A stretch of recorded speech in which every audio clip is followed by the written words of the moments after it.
You make any predictions? I don't know. This is the most interesting match of the second round, I think. Yeah, I think this one should be pretty good. I kind of want to lean toward Blues right now. Just Gameslayer was a little off his game in 1v1s, and he had that big break coming into these things, but you know, maybe he's gotten enough practice in. I saw that game. That was pretty rough for Gameslayer. He definitely would have lost against a number of other opponents, but we'll see. Yeah, for sure. Maybe he's managed to pick it up since then. Maybe he's back on form by now, but we'll just have to see what happens. Yeah. All right, you good to go? Yep. Let's just dive right into it. Does it show me being ready? No. No, yeah. I clicked ready. I guess it just doesn't matter if you're an observer.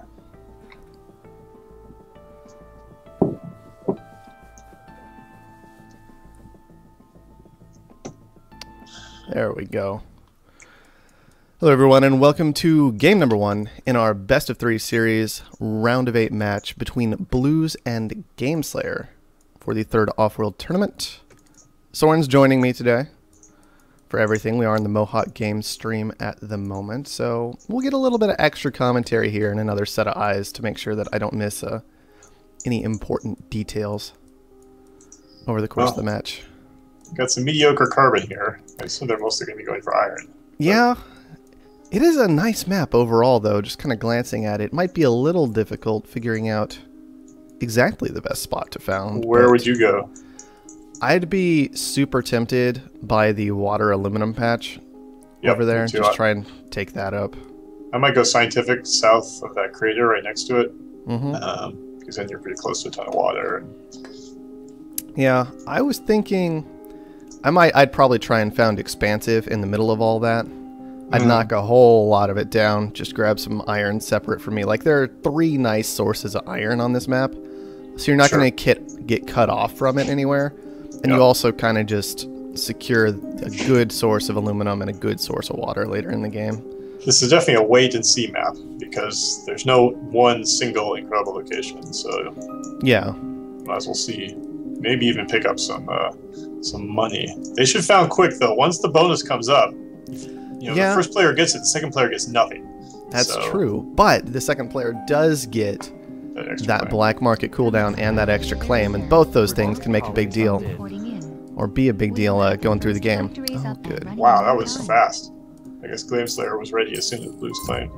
He probably knew exactly where he wanted to go, but he did know, it looks like, that he wanted to found second. He didn't want that extra money. He just wanted that immediate upgrade that is available to him still as a robotic player, despite not having the extra cash. Right. And the ability to... He doesn't really have adrenaline boost to abuse this game, but as a robotic player, you can make better use of your adjacency bonuses if you are the one to found second, because you know that you're not going to be attacked by black market early. Yeah, whoa, those are some fast upgrades. Well, yeah. It's exactly what you expect to see. Robotics that do it correctly can basically just found at HQ level 2 these days, which is why maybe Gameslayer didn't care about the extra cash on hand. Whereas Blues, well, he dropped expansive right exactly in the spot that I would have, and so he got a lot of cash from that. He got $1,000 from founding early. That's really no big surprise that both players immediately HQ level 2 this game. And look at that. That's why you found second. Oh, wow. That's a quick power surge. That's exactly the reason. There's nothing you can do about that if you found first and the opposing player just decides to power surge you. It's gonna happen. He got them up before they were even built. He got them down before they were even built. You know what your opponent's doing. You know he wants his steal. This nanotech, though, that's interesting. Whoa, 28,000 for this. 32, really? That's interesting to me, because a lot of the time you don't see a lot of scrapping going on in 1v1, but you're also so limited on resources. You don't have, like, a whole lot of room to make mistakes in a 1v1 match, so... Yeah. I'm impressed Gameslayer had the money for that power surge, and it still has 20 electronics. Well, he was making steel. He's fine. Yeah. He's good to go, you know? Steel makes a lot of cash these days. It starts at that $60 price, and of course Blues put himself in a position where he had to buy up steel initially to upgrade because he didn't put down any steel mills whatsoever, so that's just it makes things a little bit awkward. Now that means Blues is, of course, stuck in the mud, back on about 4,000 resources, whereas Gameslayer sitting on about 12,000 right now. He pretty easily has that upgrade whenever he wants to take it. And we'll just have to see what he's deciding to do. Looks like he made a black market purchase of a Goon Squad first. Squad, yeah. They want to see it turned around. I like it. I think Gameslayer clearly far more tuned into the game for this match than he was for his round of 16. Oh, and he's going to get that water. That hurts for Blues. Still, though, I got to be honest. When you found first, I don't know what you do about that. Like, if you found first and you've gone for expansive or robotic, you're just always going to be opening up yourself that way to get your steel shut down. You wonder if people will... I mean, he placed down 4 steel mills, but, you know, you might want to split up those steel mills. I mean, when you upgrade, you can then rearrange a little bit if you want to. It's true, and they are just steel mills, so they don't cost a whole lot of cash, like scrapping them. They cost, what, like 20 iron each? So 80 bucks. 80 bucks is what you're scrapping at this stage of the game. Because if this is the standard move, then like you got to do something. You got to find a counterplay somewhere. Yeah, and I think if you split them if you split them apart from each other, especially expansive, which is so easy for them to split up their buildings. Oh man, he just got hit again.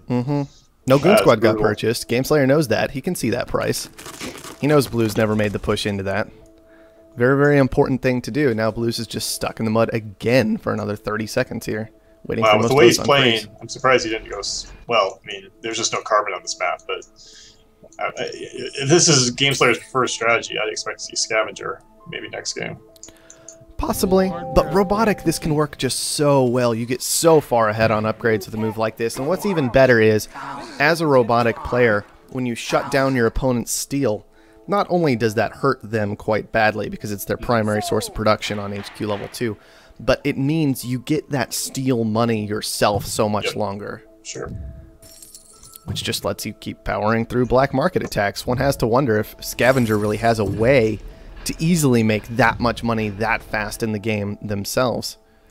And so maybe robotic is better for the early hits, whereas Scavenger usually functions better in that mid to late game when they have plenty of cash and they can just keep throwing out black market constantly. Blues has a power surge. We'll see if he just tried it, and he had a mediocre. Yeah, he hit 2. I mean, he rolled his first coin flip well, and then the second one failed him. It would have been... You really can't ask for any more than that on a power surge next to a Goon Squad, unfortunately. Well, the question is, should you have gone for an EMP and targeted off to the side? Yeah, that is definitely a fair point. I think if I were him, I would have just power surged the food. But... Yeah. Although there is a Goon Squad on right now. Yeah, there is now. I think his power surge hit right before that did, but... Yeah. Ooh. I think Gameslayer sees he has the lead, so he's hunkering down. Yeah, exactly. You know? He's like, I will get to Offworld faster. I just gotta make sure I don't get hit by sabotage. Yeah, and you notice how he's been kind of alternating his purchases. Like, now I'm gonna hit you, then I'm gonna defend myself, then I'm gonna hit you, then I'm gonna defend myself as he gets more places that he needs to defend. Straightforward play from Gameslayer. I don't know it's not what I was expecting. Yeah. HQ level 5 already. Power has gotten to a bit of an interesting position this game, and both players are kind of leaking it right now. Okay, Gameslayer throwing up another wind turbine. That's good. Yeah, both of those, 2 of his are on weak tiles. Well, they have adjacency bonuses. Yep. And he can transition them later if he needs to. So, I mean, it is very, very, very weak power. Barely enough to really cover his costs right now, it looks like, but... Maybe he can survive on it, and maybe he can get away with it. Wow, he's actually going to throw down another very weak. Wow. Well, he's really going for it. Yeah. He's committed to that wind power play. Which is interesting, because it's not even particularly cheap. Yep. Yep, power surge onto Blues, so EMP onto Gameslayer. So that worked pretty well, that EMP. And plus now Gameslayer knows where all of his Goon Squads are. Yeah. All those Goon Squads for Gameslayer are revealed, but still, oh man, Blues is on HQ level 3. Yeah. Like, you expect the robot to be 1 ahead, but 2 ahead, that's really far. Okay. Auction is going to go to Gameslayer for 24,000. Not really surprised by that. Neither player has too much debt, but Blues is at far more risk for it, given that he's relying on solar panels and things are just... It's probably just too late at this point, but Blues had to have gotten a good squad up on its steel mills. Oh yeah, absolutely. I mean, it's only 4,500 for him. Interesting, it's 7,000 for Gameslayer. Yeah, of course. He's the only one who's purchased them. So for Blues, so you can see that differential in the two-player game of the black market. I mean, it's there for Blues to buy. It's not that expensive. Yeah. Man, glass really isn't all that expensive. It's interesting. Gameslayer did throw down food, which I don't actually mind as a robot even, because it kind of raises that glass price. Makes it a little harder for your opponent to expand most of the time, but it really hasn't had too much of an impact on the price, interestingly enough. And I'm just hoping at this point Blues can really manage to... Well, he's just got to rely on this steel, you know, that's the only thing he's been relying on. HQ level 2, HQ level 3, both, and without defending it, he just doesn't have the money set aside to actually get anywhere, even though his upgrades don't seem to be all that expensive. Alright. Gameslayer has rotated into reactors at this point instead of farms. Makes a lot of sense to me. Farms just were not making very much money at all these days. Oh wow, and it's worth noting, I didn't even see this earlier, Blues went into 2 silicon tiles, and I don't like that much. That's a really, really heavy tile commitment. Like, you just don't have that many. Yeah, it's 2 lows. I mean, 3 silicon a second kind of sounds nice, but in a 1v1 game, your opponent is a robot who has gone for wind power. It's like, were those originally aluminum tiles? I'm just confused why I took those instead of the mediums that are to his north. I don't think those were originally aluminum tiles, mostly because he's been sitting here pumping out more than enough aluminum at 2 a second. It's really weird play. Yeah, I don't know what the deal was there. Maybe it was just the idea that they could be transitioned into aluminum, which is a nice thought, but I still think two claims committed that early to silicon is too many. Yeah. To my mind. Glass furnaces are coming up for Blues, who has managed to push to HQ level 5. Gameslayer has not gotten to an Offworld yet, which honestly surprises me a bit, but he is very, very close. He could literally sell down right now and start the construction if he wanted to. He'll likely wait for this hologram. Oh wow, that's a very well-timed auction. Yeah, might try and pick this up. Might not, honestly. A single hologram in 1v1, if you're paying close attention, you can kind of know what's going on with it. Gameslayer decides he doesn't need it for 10,000, and he's just going to throw down the Offworld underneath one of those early established goon squads. Did you see the play Cubit made? Well, you must have, obviously, you broadcast it, right? But the play Cubit made yesterday, where he grabbed 2 holograms and sort of went to, empty 2 tiles at the same time. Yes, I really enjoyed Cubit's play yesterday, where he was just like, I'm going to scrap both these tiles. Yep. I'm going to hologram the Offworld tile, and then eventually I'll hologram the hacker array tile, and yeah, that was just... Yeah. That was pretty ridiculous. So in Beta 7, constructions will be hologrammed as well. So it'll look like they won't just be invisible. It'll look like you're building a steel mill, even though you're building a off-road market. But there's still, I don't know how to solve the problem of like actually emptying the tile, because if there's no building there, I don't know. Maybe I guess maybe I could show something. I don't know. Yeah. But anyway, at least this will be a little bit better. Yeah. It's nice to see holograms kind of get small improvements here and there, so they're just a bit more functional in those games where your opponents can pay just a little more attention. Yeah. The black market is gone on. Alright, food launches have started. Never really looked at the off-world prices this game. It does look like food is adequate at 489. Nothing else is looking too spectacular from life support or anywhere else really. Electronics at 367 is going to be the next after food. Nonetheless, I mean, that's more than enough cash when your opponent is sitting back on headquarter level 4. Blues has moved into an engineering lab, or no, he's moved into a hologram. He just threw that hologram down. He just didn't even care. Just like, maybe this will look like something that you want to attack. Maybe. Unlikely to work in a 1v1 though, unfortunately for Blues. He has managed to push to HQ level 5, but he's still basically, even if he started an Offworld right now, it would be 2 minutes behind Gameslayers. And so Look at all the money. That's really not the kind of spot you want to be in. Alright. Food shortage. Gameslayer going to get definitely a pretty big benefit out of that. You know, if Blues had no debt right now, he'd be in a pretty decent spot, actually, making money off of his solar panels, but... The food is really what's killed him this game. Yeah, food has not been kind to him this game. He's actually made a ton of money off of power, so if he, you're right, if he had somehow been able to get himself out of debt, like, this could be a very different game. Or just hadn't taken on so much debt, because you have to remember, he started with none whatsoever, so... Yeah, he was stuck for a long time, so I'm not quite sure what happened there. Alright, Blues is going to pick up Slant Drilling. That is more debt to his name. Obviously not looking to make money that way anytime soon. Blues has never even claimed water. Yeah. He found it next to water. Yeah. So, I think that just really... Well, that water price, it wasn't good for a while. I feel like he just kind of got flustered by the initial attacks and could kind of like see exactly how bad the game was going to go. When that second EMP landed in particular, maybe just wasn't able to concentrate on things, perhaps, just getting distracted. Yeah. At this point, Gameslayer does have the cash on hand from that launch to finish this up, and he's going to do just that in another quick little majority buyout. Oof. Boy.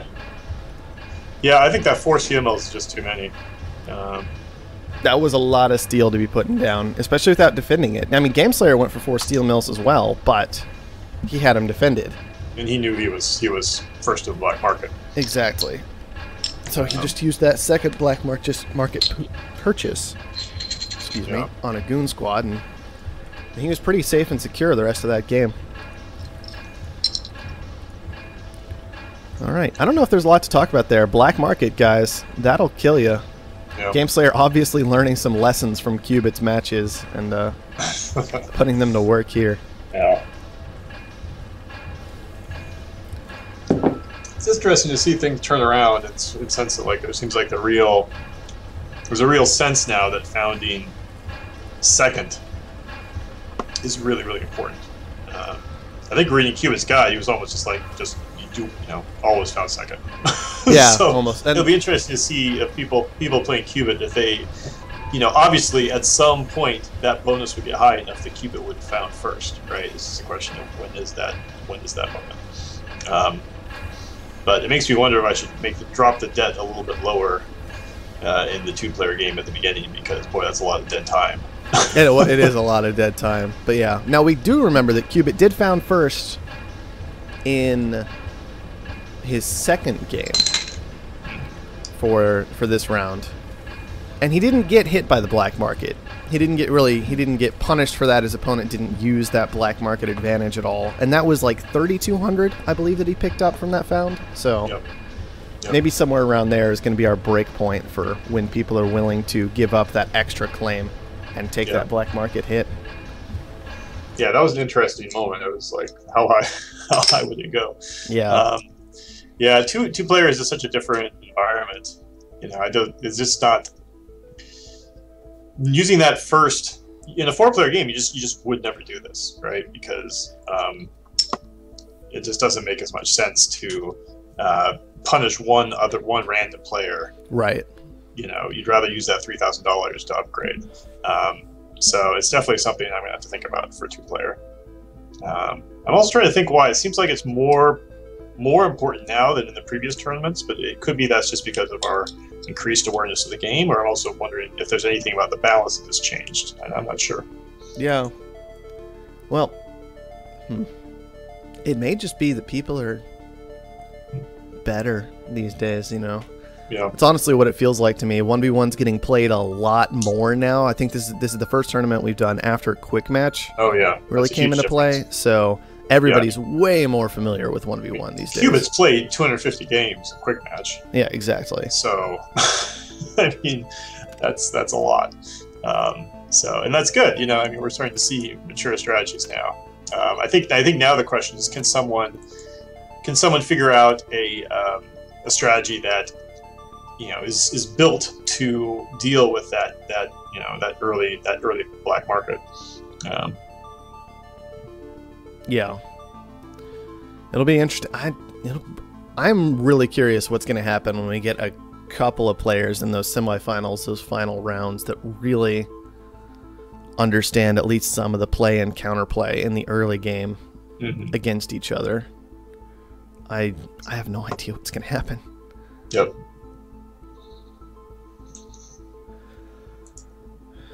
Game Slayer's bugging out again, so we'll have to wait for him to sort that out in the lobby, unfortunately. So I'm scrolling back through the chat. Yeah, Black Magic says he has a strategy for you. But he's not going to give it away, obviously. I'll see if I can get at it.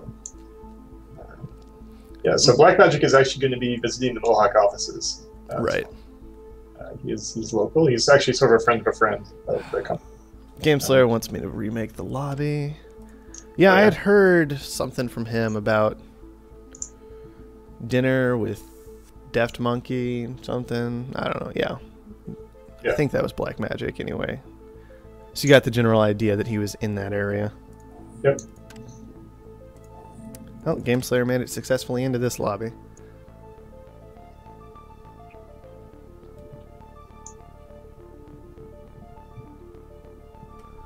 So the one thing I've been avoiding doing is toning down the black market effects earlier in the game, because that just seems like a slippery slope to me. Well, I think it's better to let players try and see what they can do from their play style to actually counter it immediately, you know? Yeah. Everybody's so stuck into this one idea of how to play the game because for the most part it's accurate, you know? People aren't willing to throw black market at you all the time in a free-for-all. Well, most people don't get that all the time. Yeah. And it's really a 1v1 issue. Yeah, it is a 1v1 thing, and maybe people will just be able to counter it by playing better. Playing differently, you know? Yeah. Yeah, I mean, I could do something as simple as, you know, just making the power surge GMPs last shorter in a 1v1. You know, I mean, it's not... I don't like special rules like that, but, you know, I think we're getting to the point of the game where, you know, really the game's, I think, decently balanced now. So now it's just a question of fine-tuning. Like adrenaline boost not working on Offworlds. Maybe that fine-tuning. Oh, what's that? Maybe adrenaline boost's not working on Offworlds. It's going to work. Like it's going to be less effective. Okay. It'll boost it by 50% as opposed to 100%. Gotcha. Beta 7. Everything else will be the same. Although I will also add that everything that has an area effect will get diminishing returns in Beta 7, and that includes adrenaline boost. So if you adrenaline boost the same offer market twice, the second adrenaline boost will last half as long. Gotcha. Interesting. So, yeah. Does that wear off, or is that permanent for the entire game? Oh, you get permanent for the entire game. So the third time you do it, it'll last like either a third or a quarter. I don't know. Right. So you can't just spam them out on one location and say. Yep. Yeah. All right. And I'm adjusting the prices a little bit too, so we'll see. I mean, I think it's just kind of like everything else got balanced to some kind of a reasonably approximate level in this patch, which reminded us that still, you know, the off-road market is meant to be the game ender, so it's still that makes yeah, of course. That makes it pretty good. All right, you guys ready? I think Game Slayer and Blues, they're both listed as ready. I'll hope they still are, and we'll just hop on into game number 2.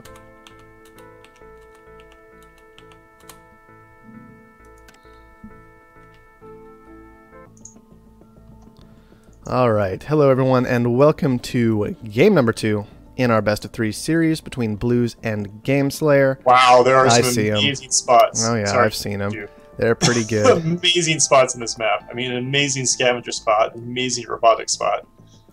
Yeah, it'll be really interesting to see what they want to do with this. But they're 2, right? So yeah. You might as well wait unless you have a real strong preference. Yeah, unless you have a real good reason not to. I'd hate to allow the second player to be scavenger, though. That's scary. Oh, I know, right? Like, I don't think, even with those fantastic tiles over there, the iron aluminum going on, it would be so risky just to found first as robotic on top of that. Like, what are you going to do? You're just going to get power surged, and that's going to be I feel like the first day. player has to be scavenger, just kind of at like the 1 to 2 o'clock point on that crater, which means you'll protect the high aluminum and the 2 carbons. Yeah. Oh, it's just... I'm wondering if you can rearrange yourself to actually block off those tiles as scavenger.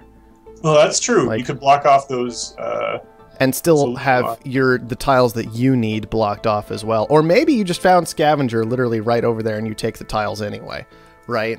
You stop those. You just take those as straight aluminum with a little bit of iron as well, rather than worrying about, like, you're a little short on aluminum, but you've cut off access to those. And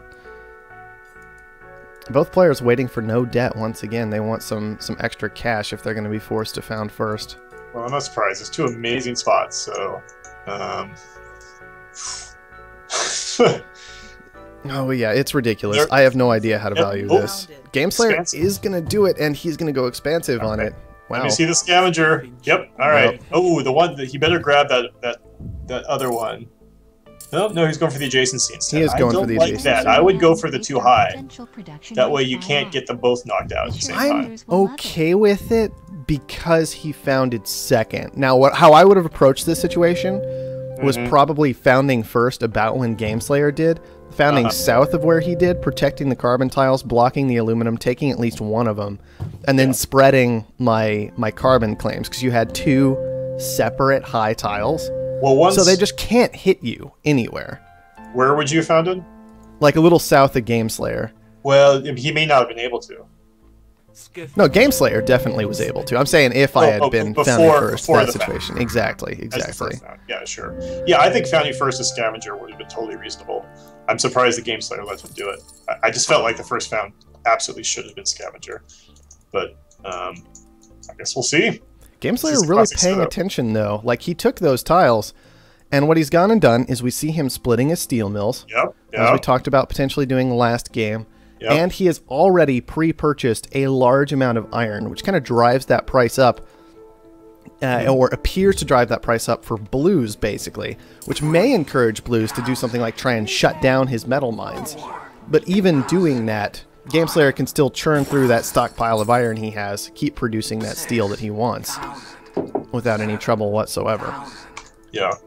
Is there an underground nuke? There is underground nuke here. Yep. What do you think? Well, I mean, it's a possibility. Blues just bought it the moment I said that. I mean, he did. Yeah.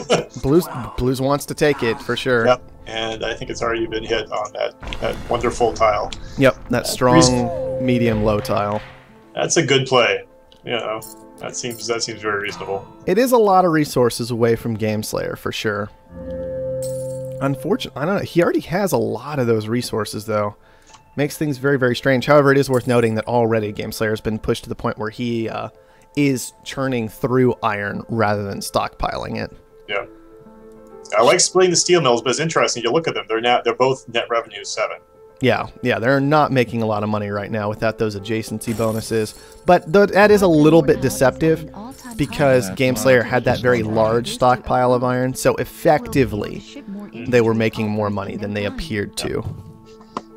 GameSlayer is actually negative in iron, and he's just building another steel mill. Interesting. I also don't know. I don't feel like Blues should have gone for the second aluminum mine. I mean, aluminum. That was a lot of aluminum to be taking. I agree. I mean, the only way to justify it is essentially like it's adjacent to your colonies or your HQ, so you're going to use it for something else eventually. But like, it's actually net negative if you include power. Right. Well, and you can also tell Blues is just struggling to actually make money right now. Yeah. He does have the upgrade, which is important. And there's only one. GameSlayer got the one high water tile. Yeah. That's good. Well, Blues, what did he get for water? He does have a high water tile as well. Oh, he does? Where is it? It's off to the west of Blues. Oh, that is high. Oh, you're right. That is high. All right. So that's reasonable. And Blues got the one high silicon. No, there's another high silicon farther east. But still, he's already well established on that, and he is going to move into glass furnaces with it. So that could be nice for him. Yeah, interesting. Glass is higher than. How are we doing on glass? A glass furnace would net you 23 right now, which is good but not amazing. Well, with adjacency, he's on 54, which is working out pretty well for him. Is there anything more valuable than glass to be making right now? Somehow I doubt it. It's probably the top. Yeah. Maybe. Yeah, it's probably glass. Because of the price of water, food and the reactors are not amazing. Ooh, that might hurt Gameslayer pretty badly, actually. Market is online. That's not what he was looking for. The iron shortage, you mean? Well, the iron shortage is just going to make it hard for him to make steel. You can see Blues is actually past him now.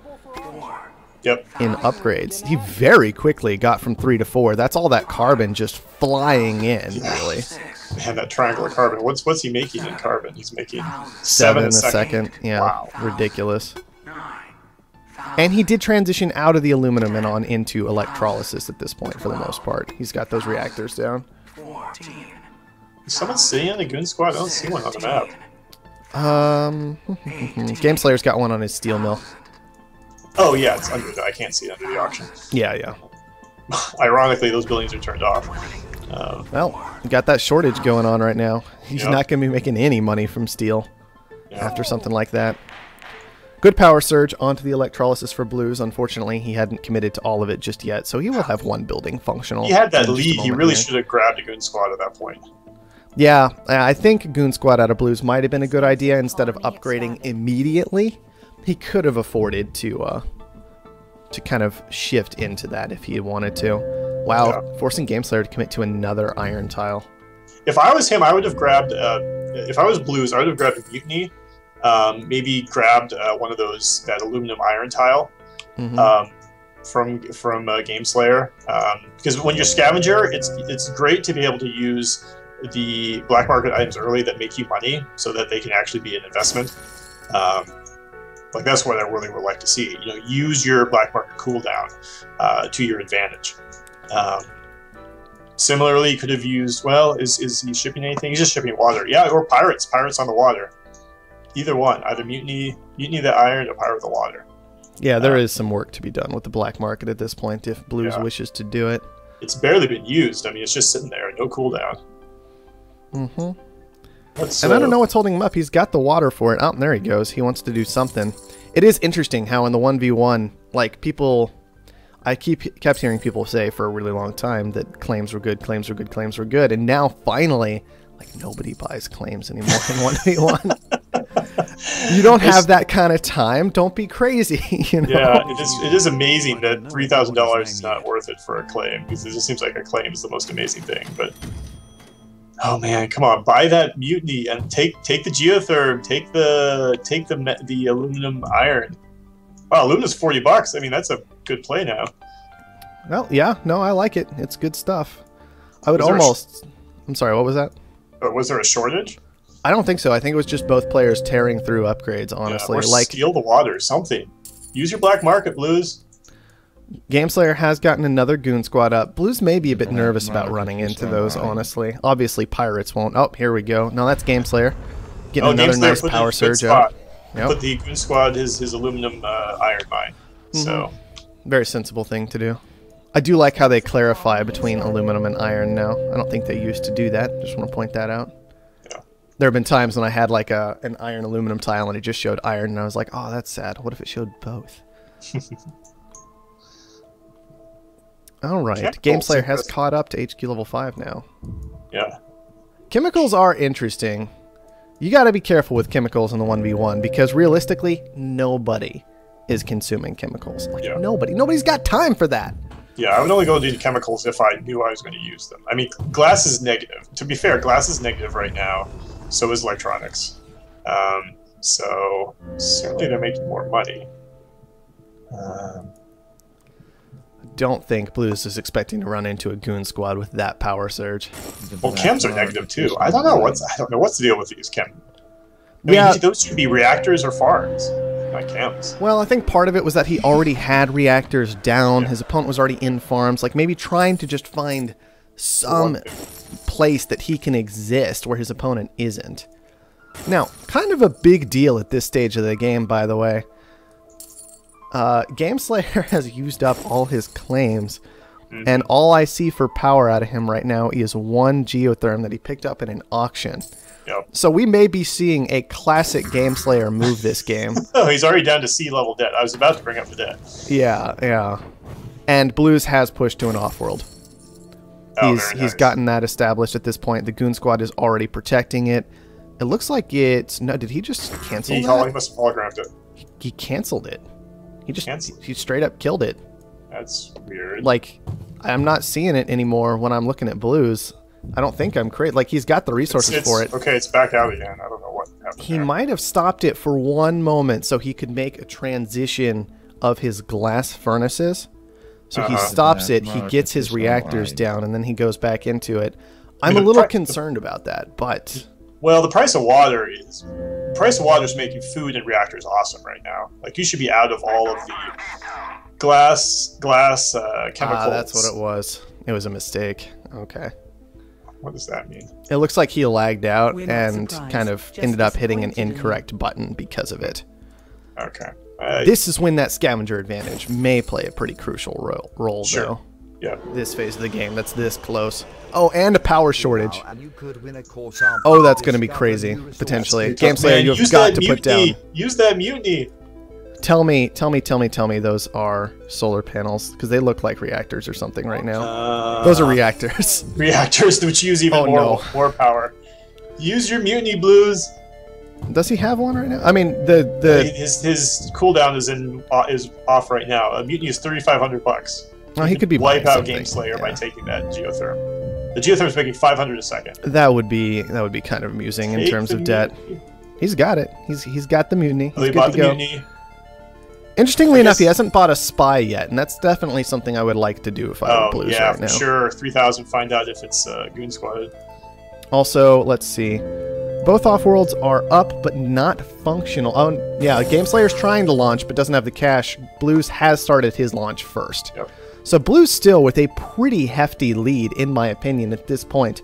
Especially obviously, he doesn't have... I mean, now Game Slayer cannot protect himself. Game Slayer can't protect himself. He's got one last Goon Squad.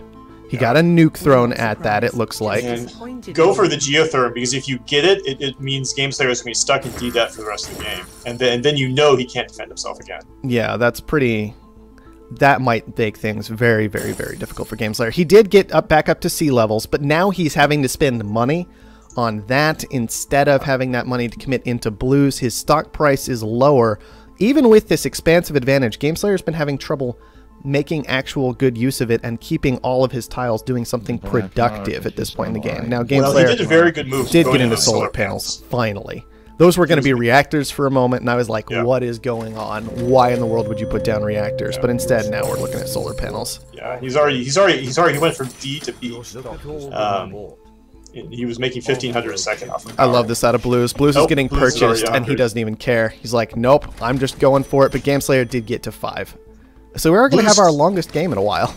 Yeah, Blue still has his mutiny. He never did use it. Just disappointed in you. Oh, but Game Slayer got to 50%. Wow. He got to it.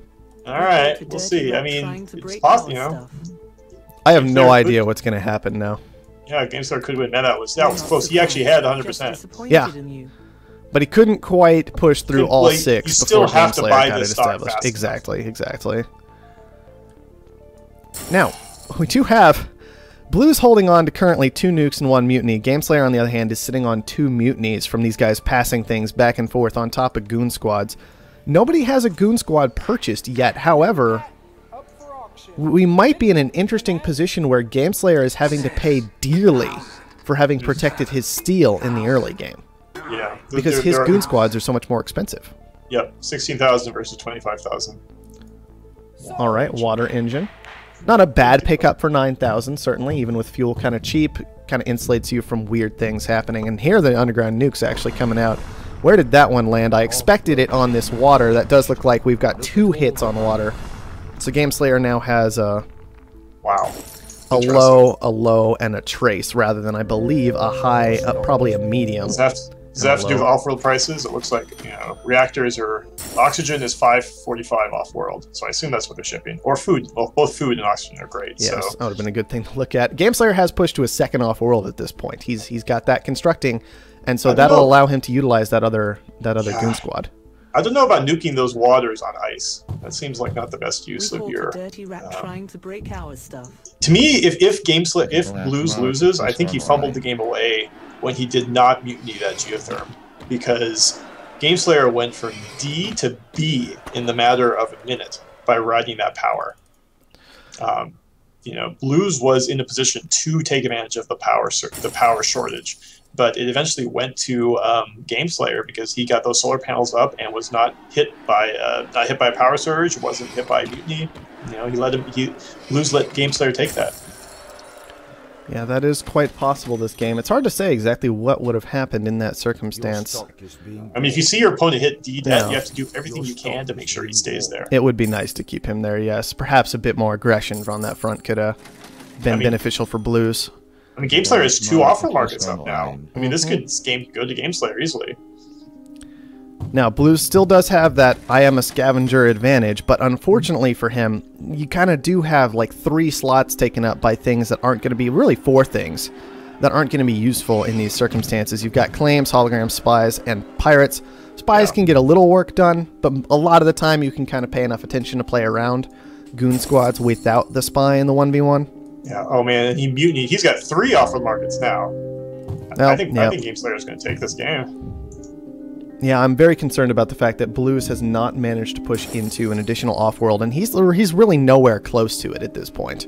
Yeah, is the biggest deal. He's not there. I would have maybe even loved to see him sell away from Gameslayer, realize he wasn't going to get there, and just immediately get that second Offworld down. Yeah, I mean, it should have been Goon Squad. I don't know how, as a scavenger, he let his offer market be unprotected.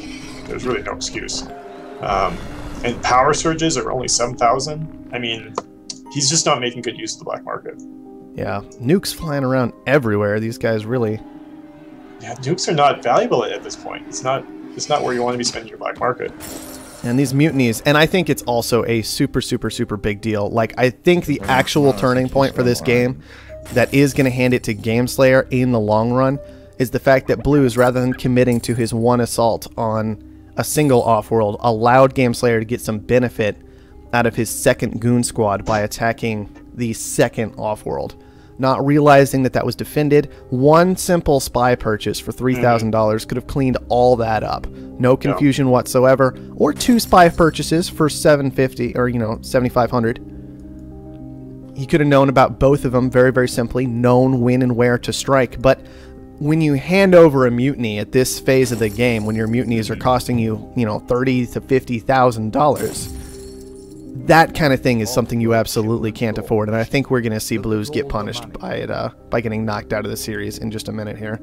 Wow, how many games do you see where one player gets to 100% and then ends up losing? It's not very many. Majority buyout keeps things interesting, Yeah, he just didn't use the black market well enough. The Offworld is coming up for Blues now, but I think it's going to be way too little, way too late. Gameslayer's already at 66%. Yep. And I don't see a lot that can happen to save Blues here. I mean, mutiny one of Gameslayer's Offworlds. That's all I can think of. Oh, it's sad. Already at 60,000 for him. Wow. All right, that's a power surge. That'll shut down one of them for a long time. Yeah, you should have done that a long time ago.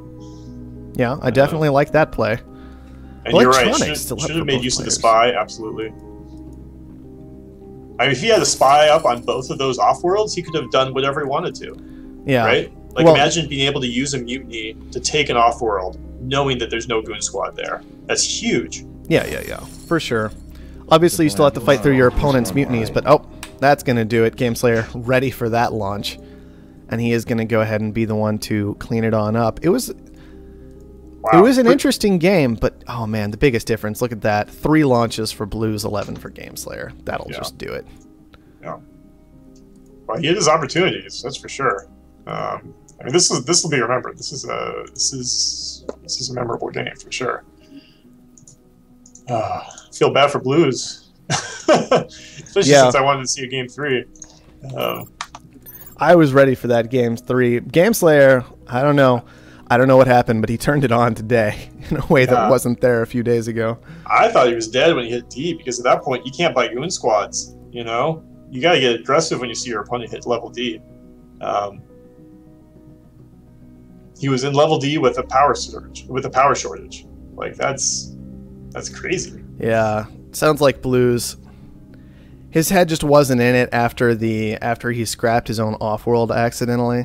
Yeah, I don't think that was a major factor. Well, he didn't lose. It wasn't a major factor in terms of the game, but just from looking in chat, it was a major factor in him being able to focus on the rest of the game at that point. He let that get in his head. Yeah, is what it sounds like, and that definitely affected what he was up to. Yeah, I mean, it's unfortunate. I mean, there's no way around that. It is. It was maybe only about 15 seconds. It would have been nice, though, to be able to be secure in that off-world lead. Understand that, yes, I am ahead, even if it is just by moments. Mm-hmm. Yeah. No, I mean, Blues is a really good player. I was no doubt about that. Looking forward to seeing what was going to happen with the match. And we had a great game here with the second one, for sure. I don't know, does Blues normally play Scavenger? I don't see Blues on Scavenger a lot from what I remember. Could be that's part of the issue, because if you didn't take the aluminum iron, you basically had to go Scavenger on this map. And if he's just not typically an offensive Scavenger type player, maybe he's just not as comfortable using the black market in the way he needs to be in two-player game. Yeah. There is also the idea that most of the time, Game Slayer can do a pretty good job closing out a game in the late game. Yeah. In particular, whereas Blues, one thing I've seen in my FFAs with him at least, he will struggle in the late game a lot of the time. Well, what I've seen Blues' strength be is really creative play. I've seen him do some really unusual things in four-man games. I remember that one game where he built 5 geotherms and was able to pull it off. It's I believe that was Blues. Correct me if I'm wrong. But in two-man, it's just two-mans are just so tight. There's no room for that, Yeah. It's just But yeah, I mean, that was a good series.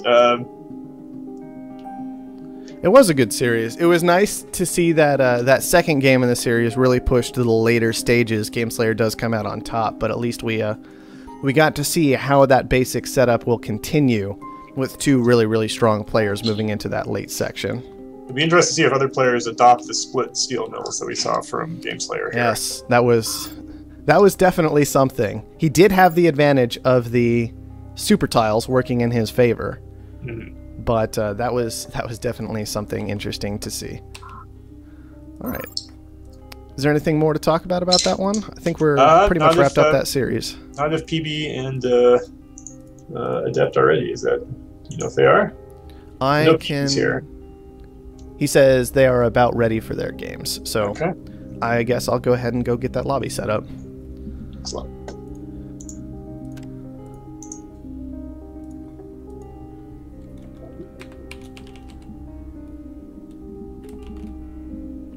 I should actually get PB's name right.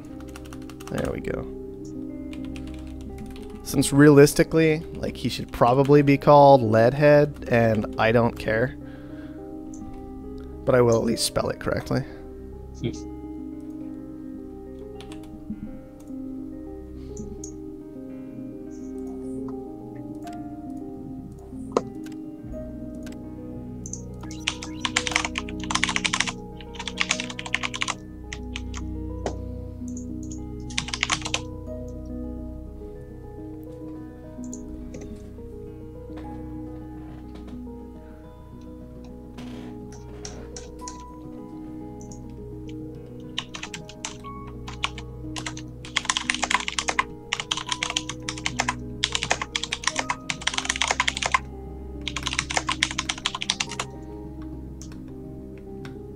Oh, he's here. All right, excellent.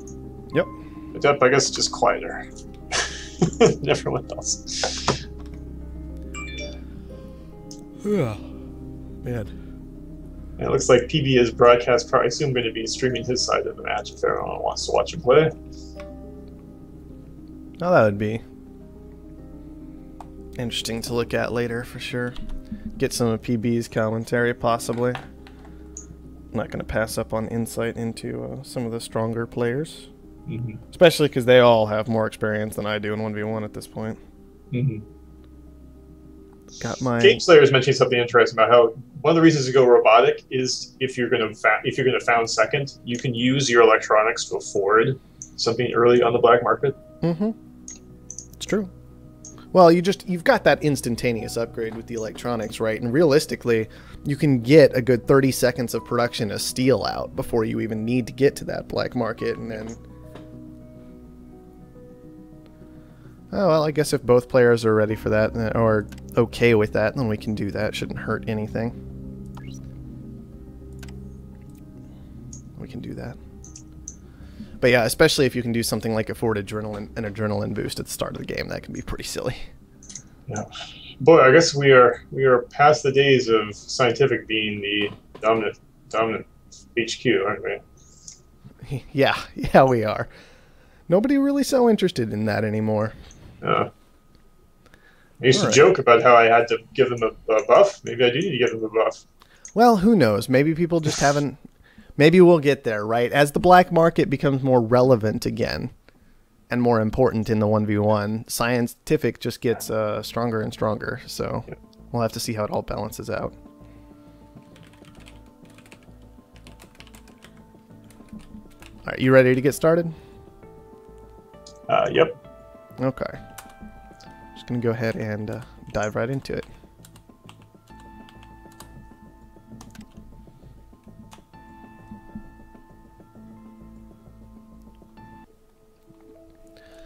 Hello everyone, and welcome to game number 1 in our best of 3 series between PB Head and Adept X7.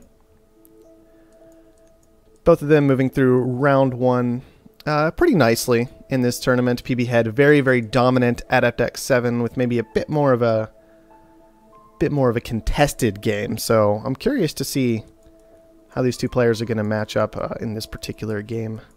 Soren is once again joining me for this series. Hey there. Doing stuff on the Mohawk stream, so we'll be able to get some of his insight as well. Bunch of low carbon on this map, so that may not be the way to go. Yeah, Scavenger not looking too likely this map. There is also dry ice, always worth considering. That's true. No your opponent might have easy access to carbon. This one is looking... I guess there are still 2 probably pretty solid found locations, but it's a bit awkward. Oh wow. That was not the one I expected to go first. You can count on us. Yep. Adept X7 just grabbing up that aluminum iron patch, and then PB immediately afterward. I mean, he was just waiting. Oh, I saw them not. I guess I saw them in the wrong order. Yeah, okay, that's what I did expect. He was just so fast on it. He was so fast on it. He knew exactly where he wanted to be. He knew he wanted to found second. That was an interesting location to me, but I guess it is worth noting that it's going to be easier for him to get adjacency bonuses in the spot that he selected, rather than the potential western spot, which also has iron and aluminum, and it also has dry ice on it, and it's closer to silicon. So apparently PB valuing the potential adjacency bonuses from connecting his iron to his steel more than the potential easier access to more resources later in the game. 5 seconds, I expect us to see an adrenaline boost if PB has the money. Not quite, but he's pretty darn close to it. Unfortunate. He really would like to have the cash for that the instant the black market opens up. Oh, is he not going to take it? Not going to take it. He's just going to sit on it. No black market out of PB just yet. All right, here we go. He's got 3,000 now. It is going to, in fact, be a power surge out of PB Head. He doesn't even want to defend himself. He just wants to attack his opponent, waiting for Adept to throw down all of his buildings. Okay. Adept is going straight into all the steel, so PB elects to freeze out the iron. I imagine if Adept's steel had all been together, then PB would have frozen that. Yeah. Man, we're getting into some serious thought about what these players are doing now. Even the first minute of the game, not so straightforward as it was a month ago. I know, and the more intense this beginning is analyzed, the more bad I feel for new players who wander into quick match. Oh, it's true though, right? I mean, Can you imagine getting shut out like this and not even understanding what's happening? Oh, yeah. That'd be awful. It's something I got to think about, because like, it's not necessarily great for a game to have this sense that like 2 great players, you know, you could screw up the whole game in the first 2 or 3 minutes, but I think that may be an inevitable problem with Offworld if, by allowing people to choose where they found, right? I mean, that's just kind of part of the game. Yeah, $36,000 auction is going to end up in Adept X7's hands. Look at this single steel mill up there. Yeah, it did end up being a single steel mill. Basically, what happened was he threw down that steel mill.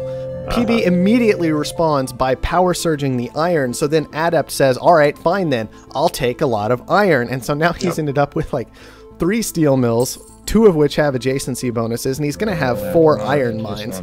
Maybe a bit of an overreaction to the situation, but it certainly is keeping things interesting. He may be in a better position than Blues was after his early game, but still, that's a mess of tiles. That is definitely a mess that is going to need to be cleaned up at some point.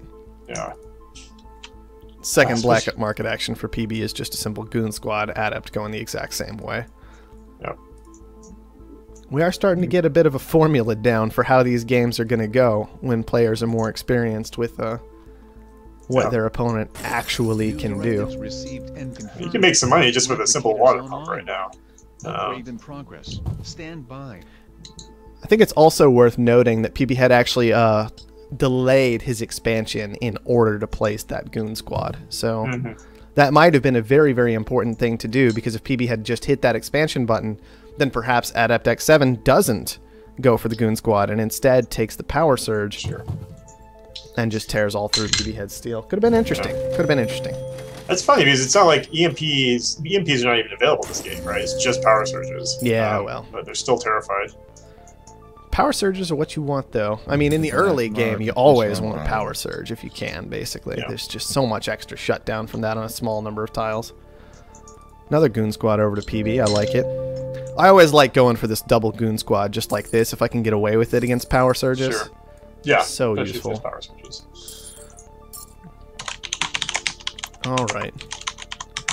And Adept X7 still hasn't managed to quite push to HQ level 3 yet. He will be there soon, and hopefully that'll give him the extra claims he needs to kind of clean things up just a little bit. He is now in 5 steel mills and 2 iron mines. Power could become interesting. There's what, like 9 steel mills on the board, all of which are making about $10 a second and costing about 40 power. And then, of course, PB is a robot, and that silicon's a long ways away. Yeah. Power is just going to keep going up. Is there any power on the board yet? Man, I have not Adept seen is right any. next to that geotherm. What if Superconductor came up for auction? And another claim auction coming on out. All right. Out. 18,000 over to PB that time. I always feel like it's a scared. mistake when an auction goes for 18,000 because you bid 20, either you get it or you force the other guy to go to 24. Yeah. It is a bit of a question to stop at that 18,000 mark. Maybe Adept really didn't want it, though. Really didn't want to risk getting it for even those $20,000 with power in the awkward spot that it's in already. Well, PB's identifying power being a problem. We see a geotherm on its way. Oh, yeah. Geotherm's coming out for both players right now.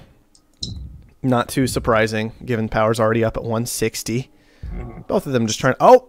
Adept's going to block it. That's nice. I like that. Oh, he claimed it out from under him? Uh-huh. Wow, nice move. That's what PB gets. Was he holding on to a claim? Yeah, he just had a claim. Yeah. Yeah, wow. Just still had a claim. It was like, all right. And he waited on it, too. It does look like PB's going to maybe skip Geos at this point in response to that and just head into solar panels himself. Yeah. Instead of his aluminum tiles, given that aluminum's $2. Yeah. And he has he has more than enough aluminum to get everything done that he needs to this game because he's a robot player, basically.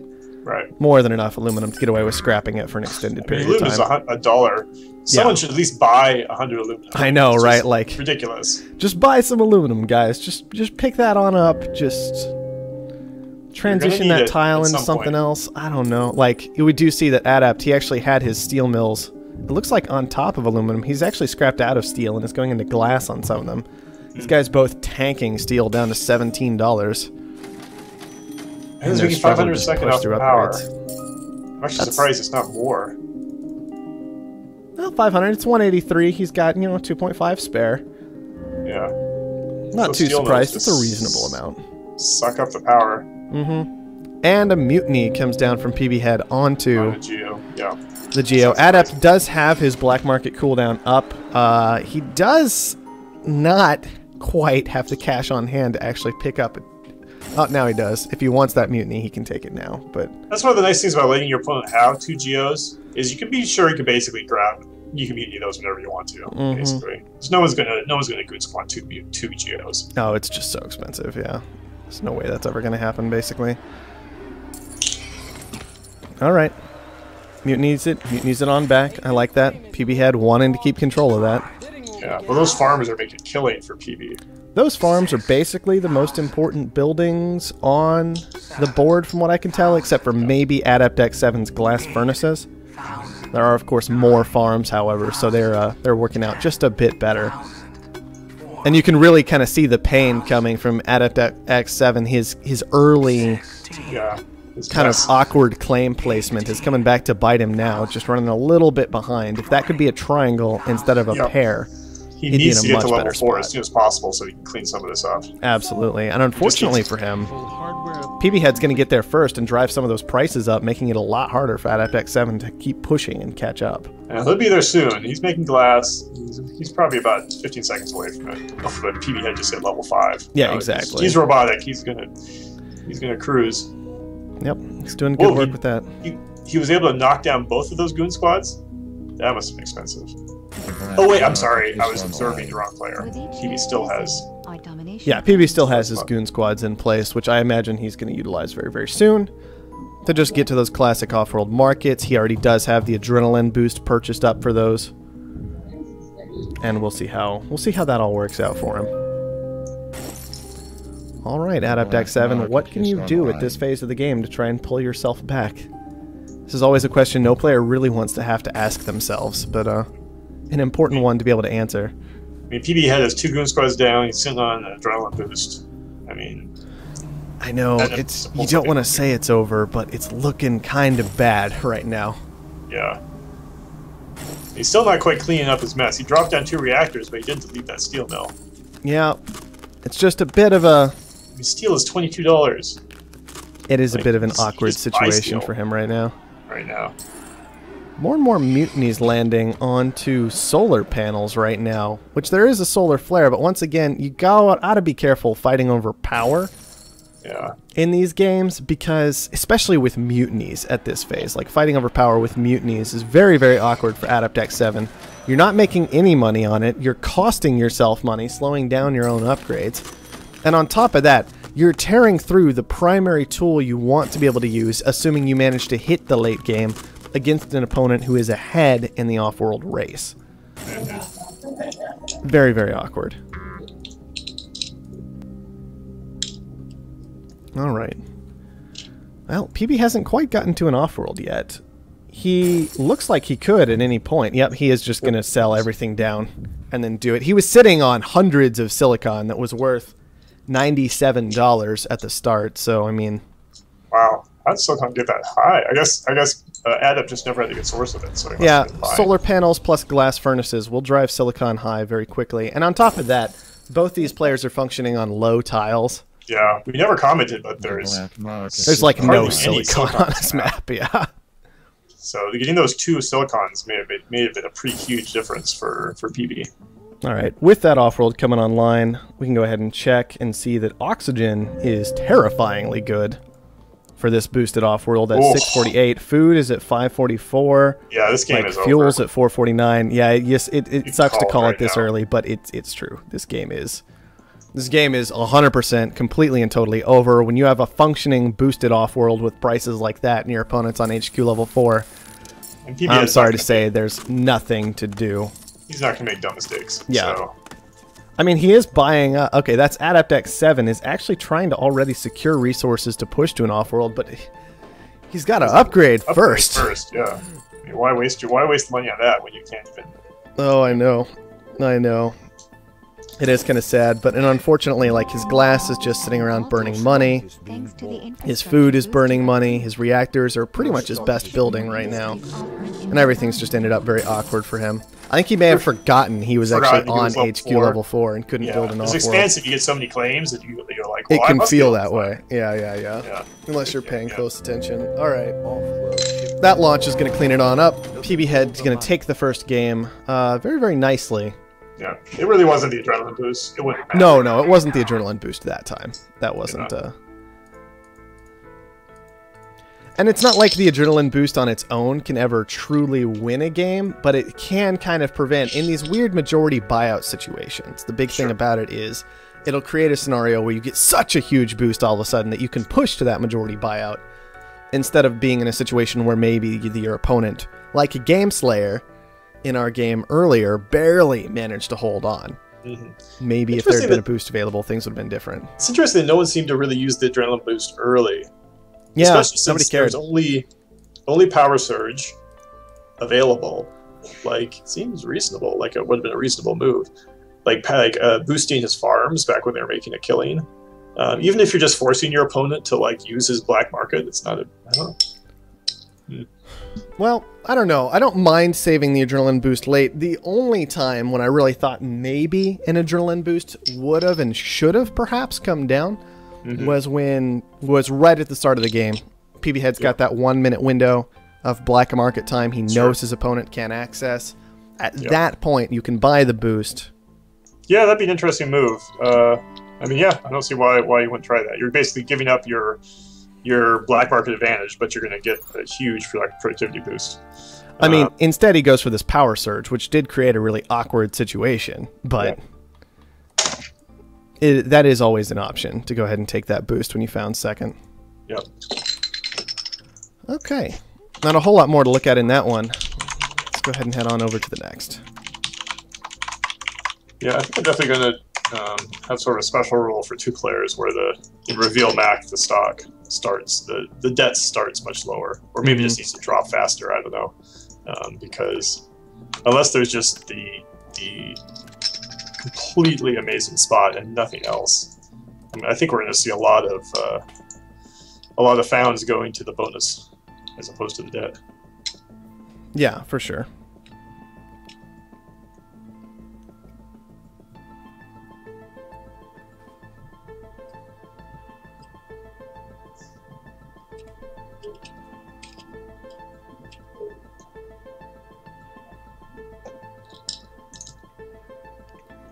Got some interesting discussion been going on in chat about exactly how to handle some of these situations. Which I guess we're just going to see how all of it plays out, given that the primary... man, I lost the word I was going for. Primary people talking are people in the tournament, so... Yeah, we got some smart people here looking at the game, so... this is fun to see.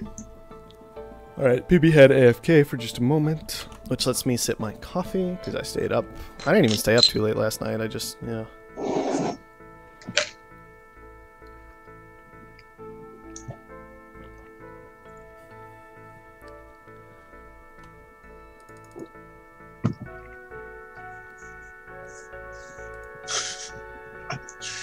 The quick match equals seal clubbing comment by Cupid.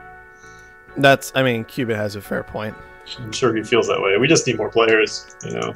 It's true. It's true. Not much else to do about it. Just release the game, right? That's how you get more players. You just release the game. We're thinking of in beta 7 switching quick match to be 4-player free for all. And just having that instead of the 1v1 for the time being? We don't have the choice. We don't have enough players. And we may still not have enough players to support 4-player free-for-all quick match, but I think we're at least going to try. That is an interesting thought from Qubit, which is something saying potentially to remove the black market advantage instead of the extra claim from the second player. Which would make, I mean, doing that well, I don't think you can remove the black market advantage because... I don't know. I just don't feel great about the black market being open for both players and then it just comes down to whoever clicks on it the fastest. What if you reduced the advantage, though? What about something like that? Yeah, just being like 30 seconds instead of a minute? Because it does kind of help avoid some of the situations. Is it a full minute?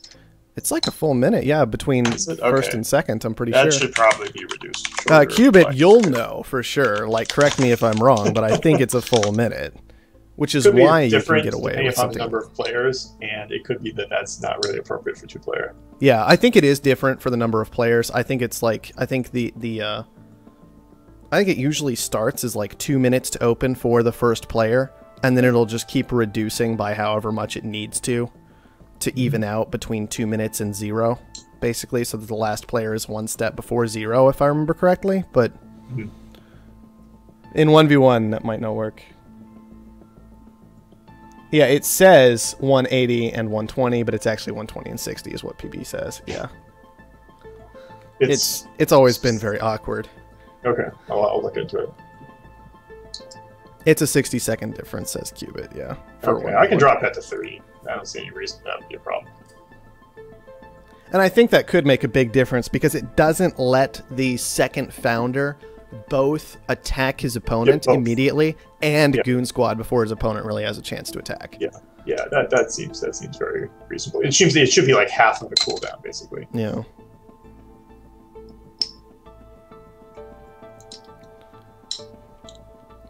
It's almost the equivalent of like a turn advantage in a card game at that point, rather than a full turn advantage, just the basic I went first advantage. Yeah, well, it's funny that switch, because like getting that right founding location had seemed like that was what all people cared about for a long time. And it can still matter, but the black market's just so powerful. Yeah.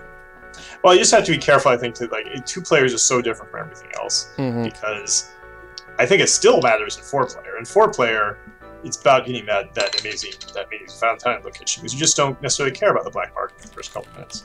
All right, anyway, I'm ready whenever you are. You're almost ready.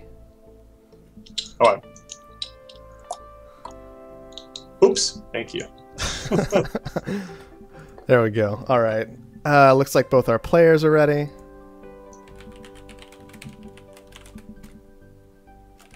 And check with Adept real fast to make sure. Yeah, we're working on a leaderboard for the daily challenges and more variety as well. I saw PB had mentioned that. That should be in the next patch. 2v1s.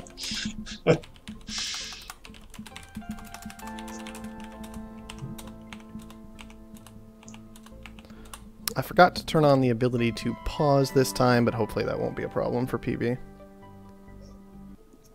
Alright, hello everyone, and welcome to game number 2 in our best of 3 series between Adept X7 and PB Head.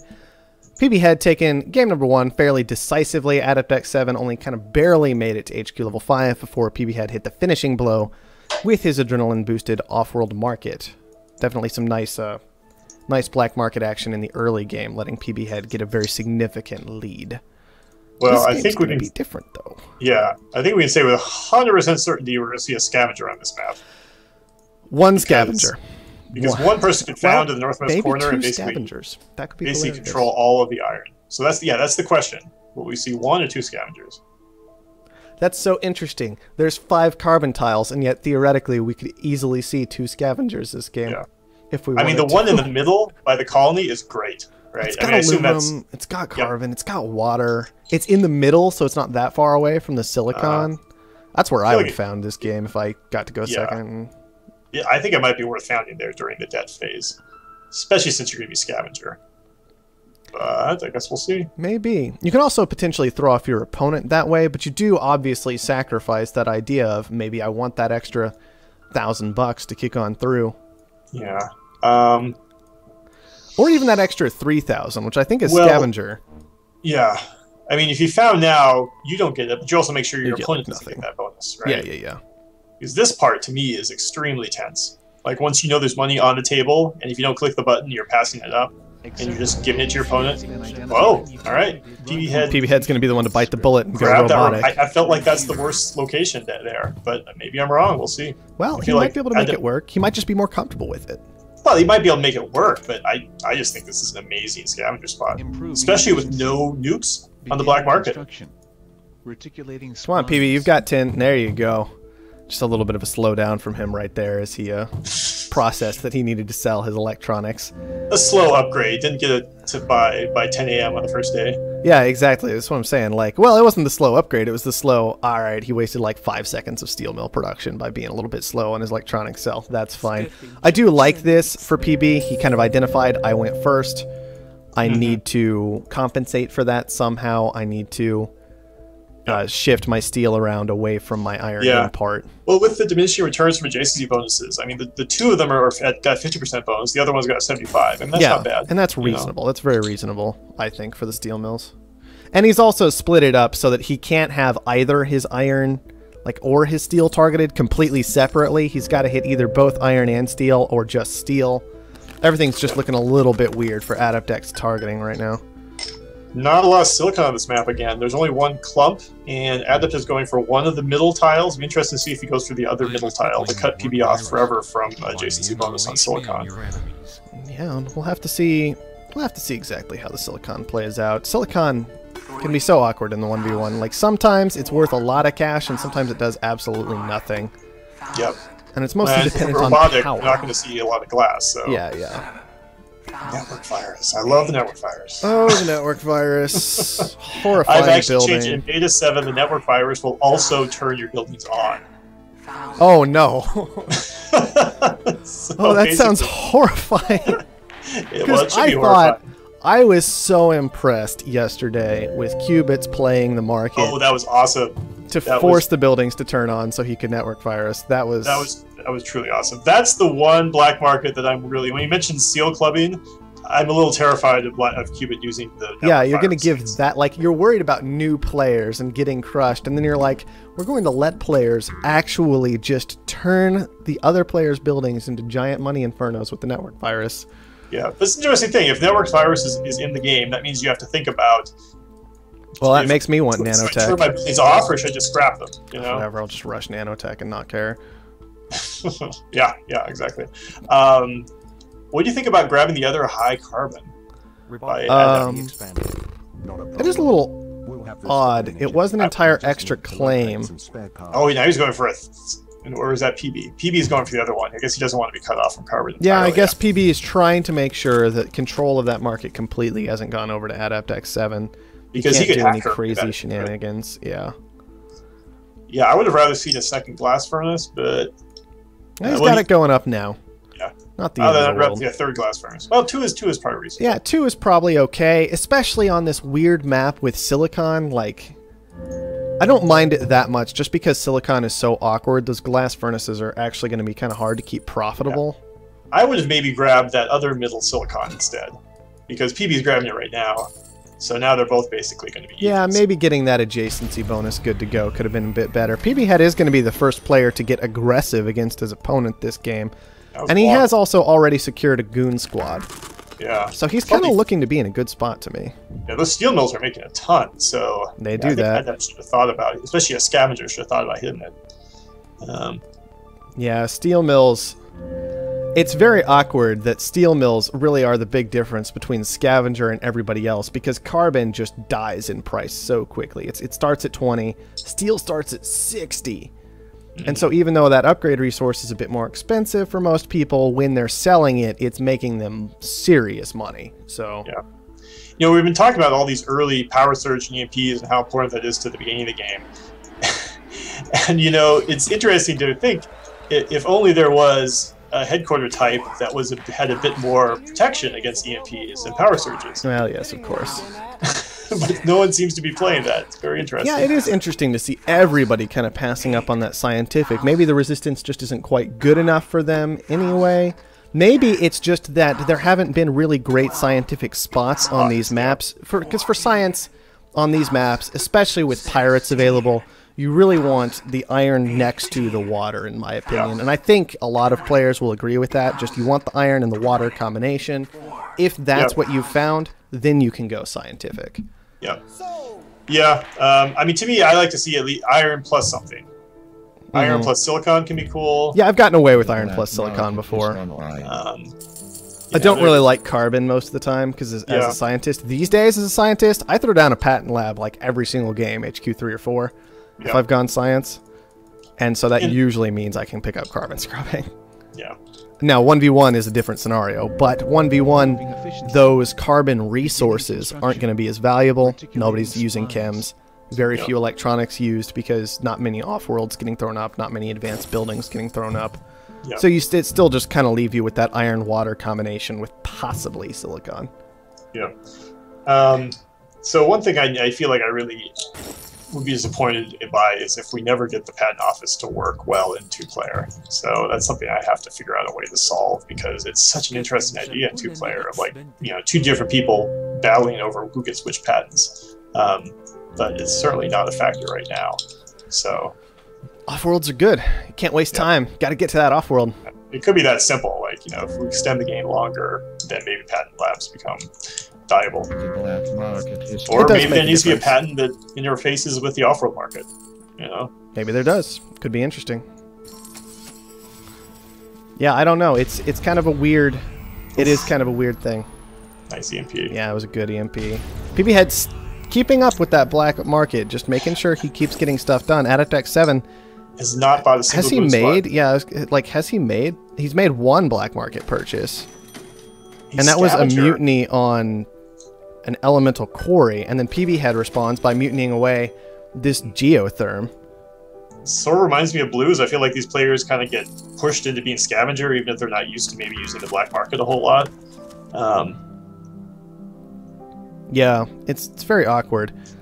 I feel like now Adaptex 7 is HQ4 to PB's HQ4. That's good, but PB Head still has this Goon Squad purchased up. He's not getting hit by these EMPs. His territory is just less black market attackable, I feel, than Adaptex 7's, especially with these EMPs available. No power surges, but especially with these EMPs, like Adaptex 7, because he found it in this crater, which I do think was a pretty severe mistake. Yeah, especially finding second. There was just no need to be in the crater. Yeah, there's no need to be in the crater whatsoever. And I think he's been getting punished for that, and will continue to be punished for that for the duration of this game.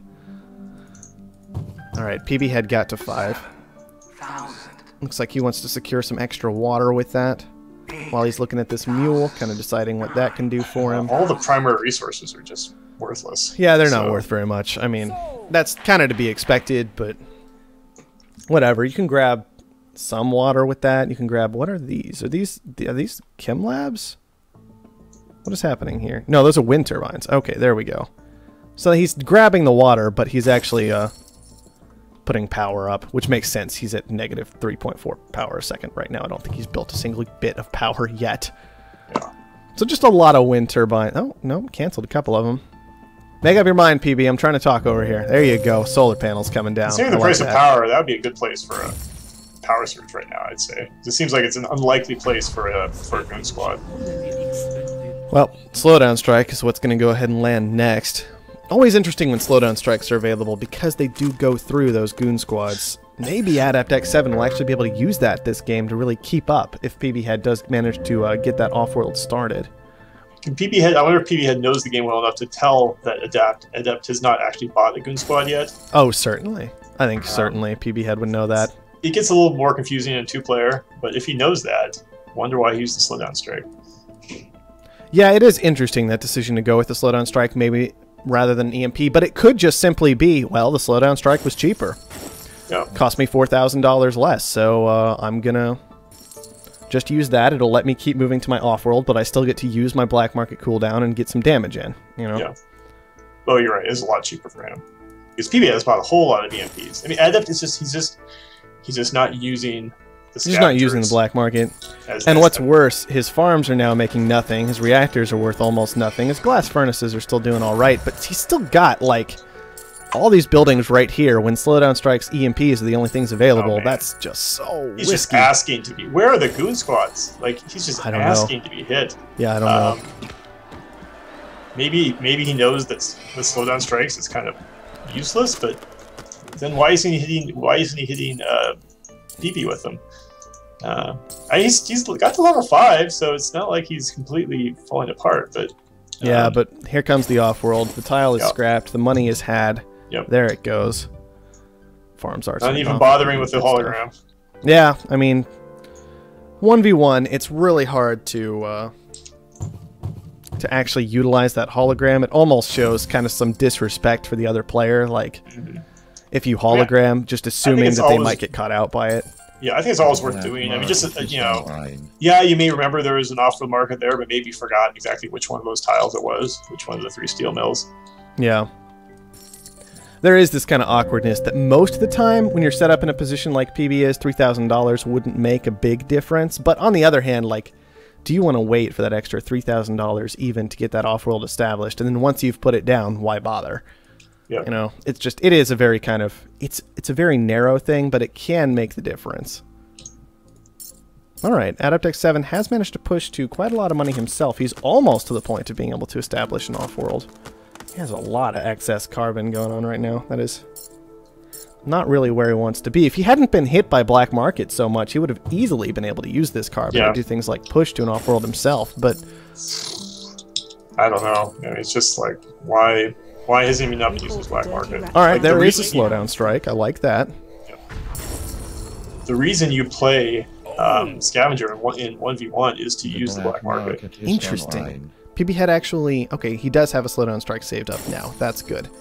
So I believe he had that network virus saved up. He uses that to blast down a goon squad. A very, very cheap goon squad, it should be noted, like neither player. They've each bought one so far this game. But PB Head's decided it looks like he wants to blast through them, whereas Adeptex 7 just utilized the slowdown strike. Right. Which is very effective at combating an Offworld, you have to admit. I mean, that's a... Yep. He's got to buy himself another... He's only got 15 seconds left. He needs to buy himself another goon squad. And Adeptex 7 actually in a better and better spot by the second to me. His food is doing better. His reactors are doing better. Which is interesting. He is out of debt off those geos that he's been running this whole time. So he's making straight money off those now, which are not bad tiles. I mean, $130 a second from one single claim is definitely nothing to sneeze at. He needs to knock out some of PB's power. I don't know. I feel like PB Head, you've just got to use your tiles. Like, these are just sitting here off. They're not rotating. They're not doing anything. He is electronics kind of being a little lazy. A little lazy is what it feels like. Yeah, it feels like laziness. Slowdown strike has come down. We're not surprised, just disappointed in you. On Adeptex 7, which I think is good, slowing down that Offworld market. PB Head, okay, now we do see a rotation coming out. The virus is just going to finally land on a couple of PB's tiles, doing basically nothing, as those were scrapped, it looks like. Oh man, you know, that's an interesting point. He could have really hit PB hard if he had hit that virus back when those steel mills were just off. Yeah, it could have been interesting to... Yeah, it's a few seconds late on that, basically. All right, and PB is going to be the first one to get aggressive with 2 stock purchases into Adeptex 7. That'll easily turn into a couple of more. The black market is online. All right, 4 out of the 6 that he needs. Not a lot of money left over. He does have to wait for another launch, but Adeptex 7 doesn't have a whole lot of cash on hand either. How much longer till this launch goes off? Only about 15 seconds. Okay, 30 seconds now with that slowdown strike. But this EMP landed once again, and I think we're just seeing... That, I think, should be the nail in the coffin for Adeptex 7. I don't think he's going to be able to come back from that EMP. It's just so much cash. There's also this weird dust storm situation going on, hurting his food. The glass furnace is very, very weak. His launch is about this launch 6 seconds ahead. Maybe this launch saves him, and he can push later and later. He needs one more. He needs one more. He just doesn't have the cash. He just doesn't have the money. And it's this EMP. Oh, there it is. He sold. What did he sell? What did he get?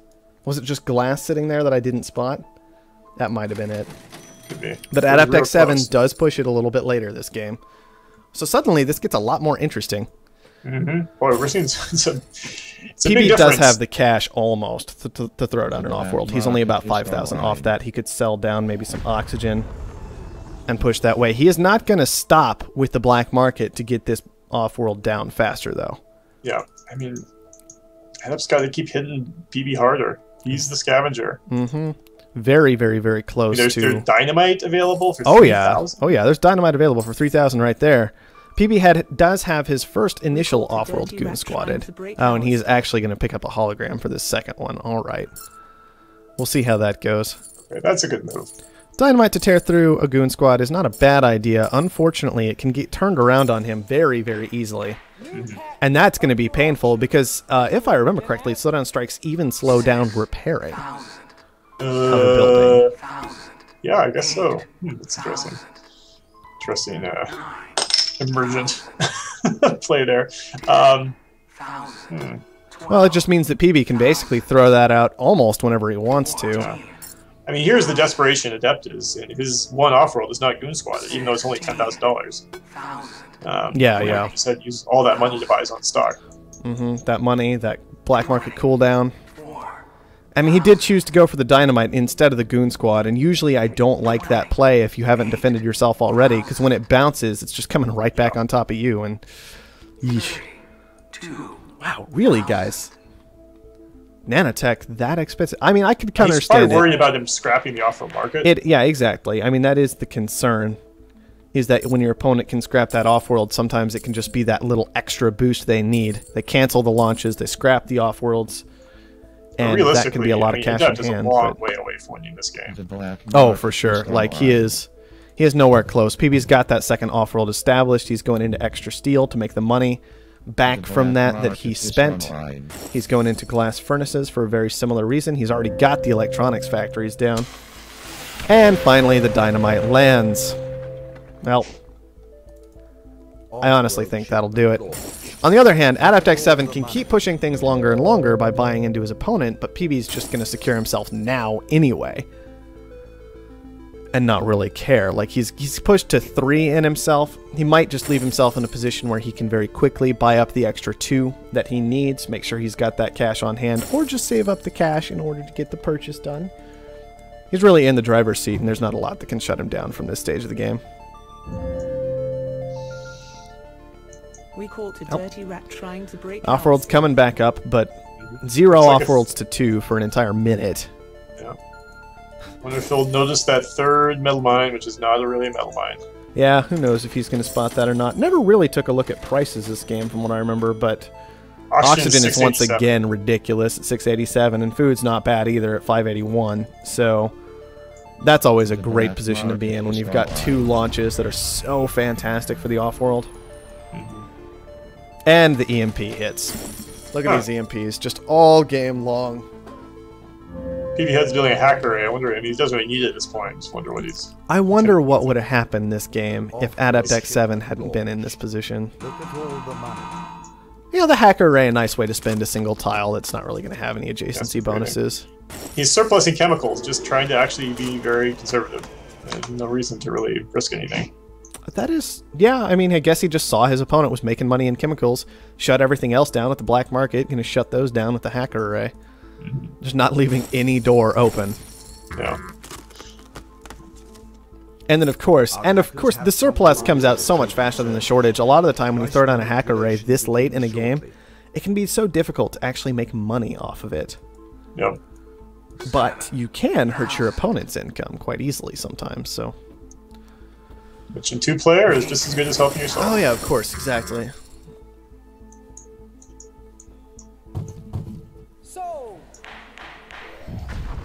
Alright, Circuit Overload is going to land on PB Head. He's really not going to care. He can take all the debt in the world at this point as far as he's concerned.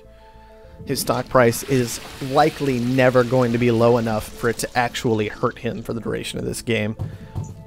Even if he scrapped all of his power right at this moment after the shortage with the Circuit Overload, I doubt it would matter. He just likely doesn't have to care. Not when his opponent only has the 1 Offworld online. Alright, I like that. Yeah, yeah. Well, he got the goon. He got the goon. Dynamite. Yeah. He got the dynamite from the goon, turned it around. That's a good hit. That's definitely like the first in a long series of events that would need to happen here for Adept X7. And he's building a second off-road market. I'd like to see a hologram on that. I mean, what the heck? But he goon squad the new one. So I'd rather see the goon squad of the old one than hologram the new one. Yeah, that kind of thing could be a bit better, I think. I'm also a little bit concerned. Well, there's a hacker array coming down now, and you can see Adept X basically making the same steps that PB's made. Almost, just they're always just later. Behind, yeah. I assume he's going to hack carbon, but I mean the price is just too low for it to make a difference. Oh yeah, like a carbon hack, the price is just so low already. Can't think of anything else he has. I mean, I guess PB's not really making food. Yeah, PB's not making food. PB's not making oxygen. I almost wonder if he could have gotten away with doing something real crazy with the hacker array earlier in that area, which would also help punish, like, it makes PB's off-world advantage just a little bit lighter Yeah, with this hologram, I would have liked to have seen. I would have liked to have seen Adept hologram hacker rate real early in the game and then just start hacking Carbon and see if PB picked up on it. Oh yeah, PB trying to shut that door for good, buying up 9 of his own stock, just being like, no, no, no, no, no, no, no, no, no. You don't get a window. You can't do it. Yeah, now Adept needs 576,000, whereas PB needs 359. Yeah. Those numbers will shift around a little bit, but even if PB had needed to keep pushing the game longer and longer and longer and longer, being able to pay off his debt will help him do that. So things are getting a little weird here for Adept X7. I don't know. It's really, I want to see what he's going to do with this hack array. Right now it's nothing. Not really what you want a building to be doing. Black market is online. And he's not doing anything with this hack array either. Oh, he wow, just finished shorting iron, I think. Yeah. And there it goes. It's triggering now. He maybe hasn't decided exactly what to do just yet. We'll have to see. Look at all the money. Yeah, the punish on the no goon squad Offworld. Could have just defended it. 40,000. It's getting to be that point where it's hard to justify the goon squad. But oh yeah, but he could have had the goon squad there in the first place if he'd wanted to. He's sitting on a slowdown strike and a dynamite. You better use those. Oh yeah, for sure. Well, it may just be he's waiting for that Offworld to rebuild, doesn't know that... Yeah, do you think he doesn't know? I think he doesn't know. Yeah, like the way he's been playing. Yeah, I've just seen him put a circuit overload there, which doesn't really make much sense for a Offworld market. If anything, that hack array is like working, I think, as a distraction. From assuming that there's a second one. Yeah, almost, I'd have to imagine. PB actually built an engineering lab. Weird. That is super weird. That is, I mean, the engineering lab itself is really cheap, but when you're at this stage, why don't you just make some more electronics? Honestly, like they're at $92. He's really picky, basically. So yeah, the rest of it's just these Offworlds, which is kind of the awkward things that happen sometime when you're a robot. I mean, the one weird thing is PB Head's buying 200 oxygen a minute, right? And there's an oxygen surplus. Did PB surplus oxygen? That seems like a very good move for him. I don't think he may have, actually. He may have used that hack array to get his oxygen surplus off. I would have liked to see... I would have liked to see him move into some of these resources, frankly. He did an iron shortage, is what he did. Yeah, he did do an iron shortage earlier. I didn't know if he had used it since then. But he's actually lucky that there was an oxygen surplus. What's that? PB's just getting lazy, it feels like. I mean, he could move these solar panels around. He slipped into D-debt. He can't use the black market anymore. He's still up against a scavenger who, by the way, has 3 items stored already. And his cooldown's on 20 seconds. Goon squads are super ridiculously expensive. He's shut down all of PB's Offworlds. You can lock out that second Offworld of PB heads for the rest of the game, basically. Adept X7, I mean, he's got more cash than PB does right now. Does he? Yeah, I mean, he's got more money. It's all locked away in resources, though. What resources? Glass shortage. Adept X7 getting a big benefit off that. Yeah. All right, good job, Adept, trying to do something with it. He's short glass again. He's making progress. PB does retaliate with a dynamite on an Offworld. That is a big deal. And PB is halfway there at this point. Adept has not yet hit the halfway point. This is a close one. This is a lot closer than I expected it to be. Weird little freeze there onto an Offworld that you had. He's close to the halfway point. He's not. He's probably at 45%. Yeah, he's getting there. And PB's not moving up. Like PB's not moving up at all right now. So those Offworlds are frozen or taken away. Oh, I know. Like this is a really interesting bit of a comeback from Adept X7. I think the lack of oxygen and food production by PB is starting to really hurt him. Yeah, and I really hate this engineering lab. Yeah, and those wind farms are. You know, that's not really worth anything. He's just constant EMPs. Yeah, I mean, finally he's like woke up and realized there's a black market. Hey, there's a black market this game. I'm a scavenger. It's hard to tell if he thinks that's a off-world market or not. We'll have to get a report from him afterwards to find out. I think he's figured it out by now, actually. Yeah, I think he did figure, like, there is a hologram purchased. It's in there somewhere. He doesn't have to find it. As long as Adept is at 57. PB's at 50. Oh yeah, Pete's not even at 50. And his Offworld just got blown up on top of that. Like, another glass shortage on the way. Adept is going to be taking advantage of that. And Adept has a slowdown strike in the bank. PB had. Here's the thing: PB has a D. He can't protect himself. Oh yeah, he can't protect himself at all. He's got too much debt. He let the game go too long. I don't like some of what's been happening here, and it's been punishing him quite badly. Going for that engineering lab. I absolutely hate that. I don't like the fact that these have been solar panels this entire time. I don't like the fact that these have been wind turbines this entire time. I do wonder if maybe PB had to step, like, this is just so un-PB, I have to wonder if he did get interrupted at some point, and or is working distracted. He just sold out of glass. I think he should have held on. I don't know why he did that. He could have maybe just held on, yeah. Because PB has producing no glass. Oh, no, wait. Oh, wait. PB is building glass now. Maybe that's why he sold out of it. If that's the case, then he needs to cancel his glass. PB had to realize is the glass at its current point isn't even as good as all these other things he could have gone into. He could have gone into food. He could have gone into electrolysis. I mean, like, yeah, glass is nice. On the other hand, Adept, if I were him, I'd have just been hacking food. Right now, he's about to short. Oh, actually, no one's making glass. Well, no one's. Yeah, he's making like half a glass. He's going to have to buy into that shortage again.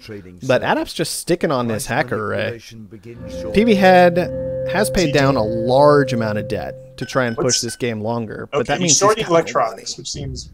Wait, he's not even doing electronics. What's he doing? Our hackers have compromised the trading. Well, his opponent doesn't have electronics, so there is that. He still will get some advantage out of it. Food shortage, a glass shortage, an electronic shortage. Everything's just... The game itself is ready to be over. Yep. PB head out of electronics already.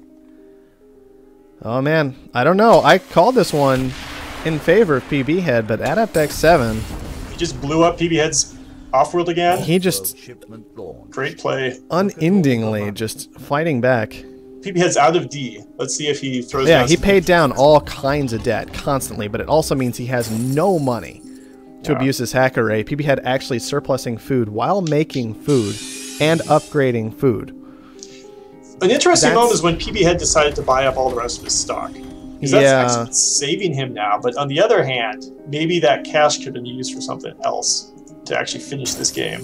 Yeah, I do have to. You always have to be concerned about giving a scavenger extra time to find an edge somewhere, because usually once it starts with a scavenger and you're looking at a black market like this, because let's be honest, there are 4 tools, that Adept X7 has this game that he can utilize. Very, very different from some of the other games we've seen this week.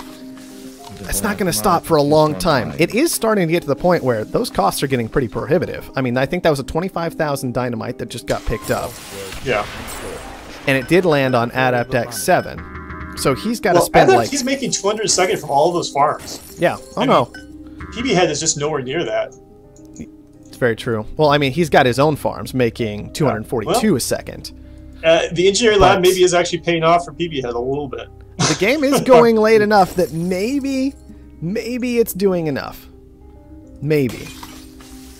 Oh man, look at that glass price. Somebody needs to switch to glass. No, Adept X7 just never going to stop shorting glass. Yeah, he's just constantly shorting glass. I would have loved to see PB get into some glass furnaces to go along with that. The farms just disappeared. We're seeing the glass furnaces come out. Glass furnaces. Now, this is kind of a big... Like, this game has run long enough that nanotech has become a really big deal, because it is literally the only reason PB can actually make these transitions right now. Those, it's funny, that glass stuff looks good, but they're actually pretty crappy if you mouse over them. Well, once they have adjacency bonuses, they'll look a lot better. There you go. Oh, yeah, you're right. I forgot that it's not calculated. Okay, well, good EMP on that. All right, good response. Yeah. Strong EMP. Stopped Adept's progress, but he's still at 89%. More EMPs landing on PB head. Yep. Oh man, they're just things starting are not to looking good for him. Fist for these black market items. I do find it interesting that PB head is pretty much always surplusing, upgrading, and producing the same resource at the same time. Yeah. Okay, look at this. Silicon right now is $600. A pirate is $3,000. Yeah, pirates are 3,000 right now, and yeah. Now, some of that is going to be the fact that Adept X7, he bought up a lot of silicon. He's trying to force weird things out of PB. You need the other silicon. Awesome move.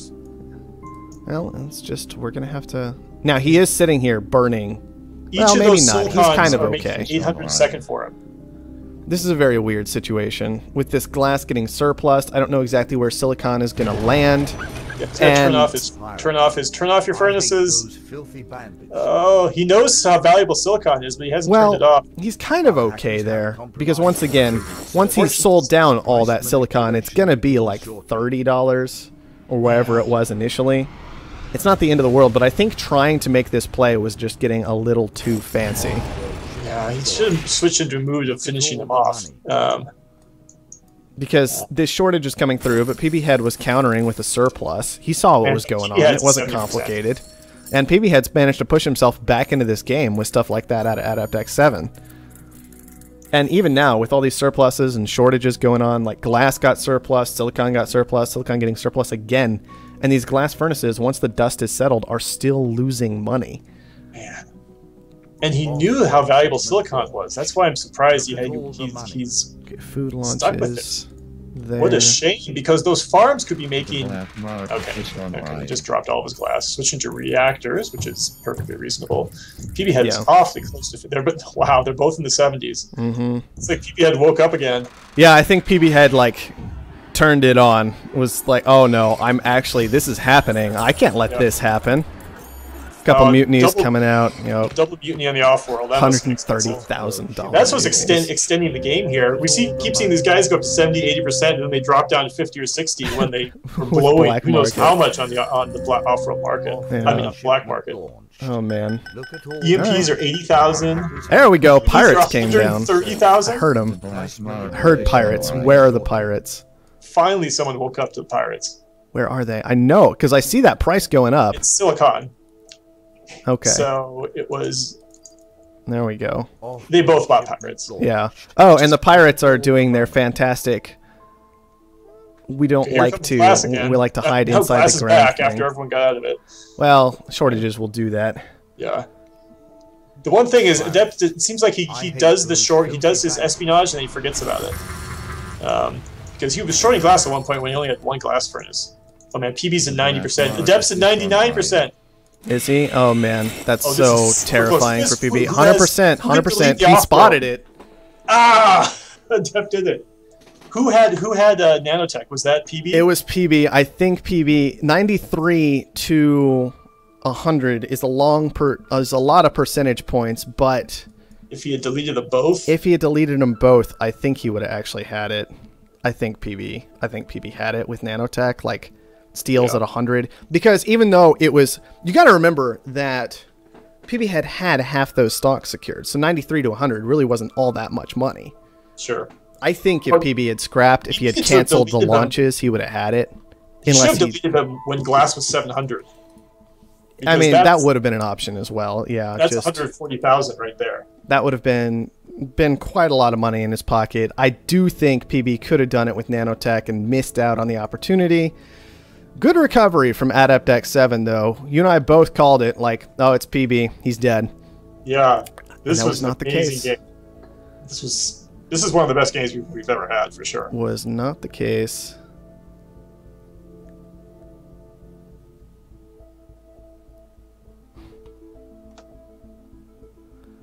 All right, guys.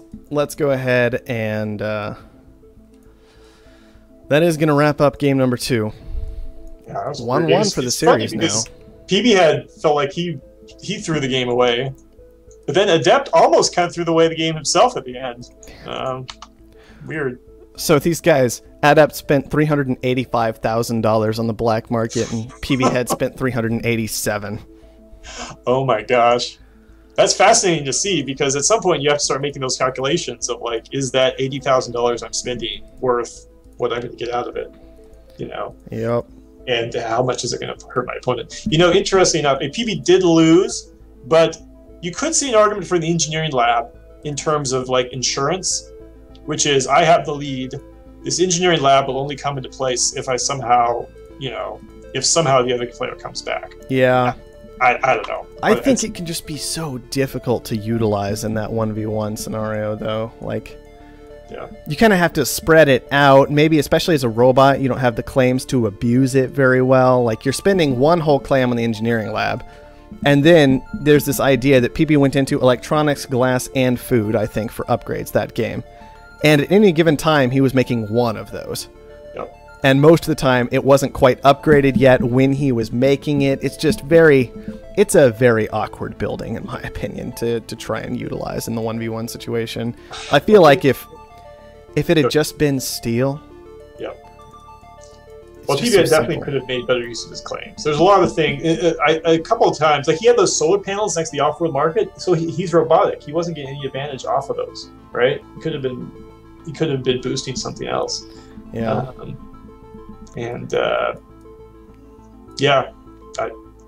Crazy game.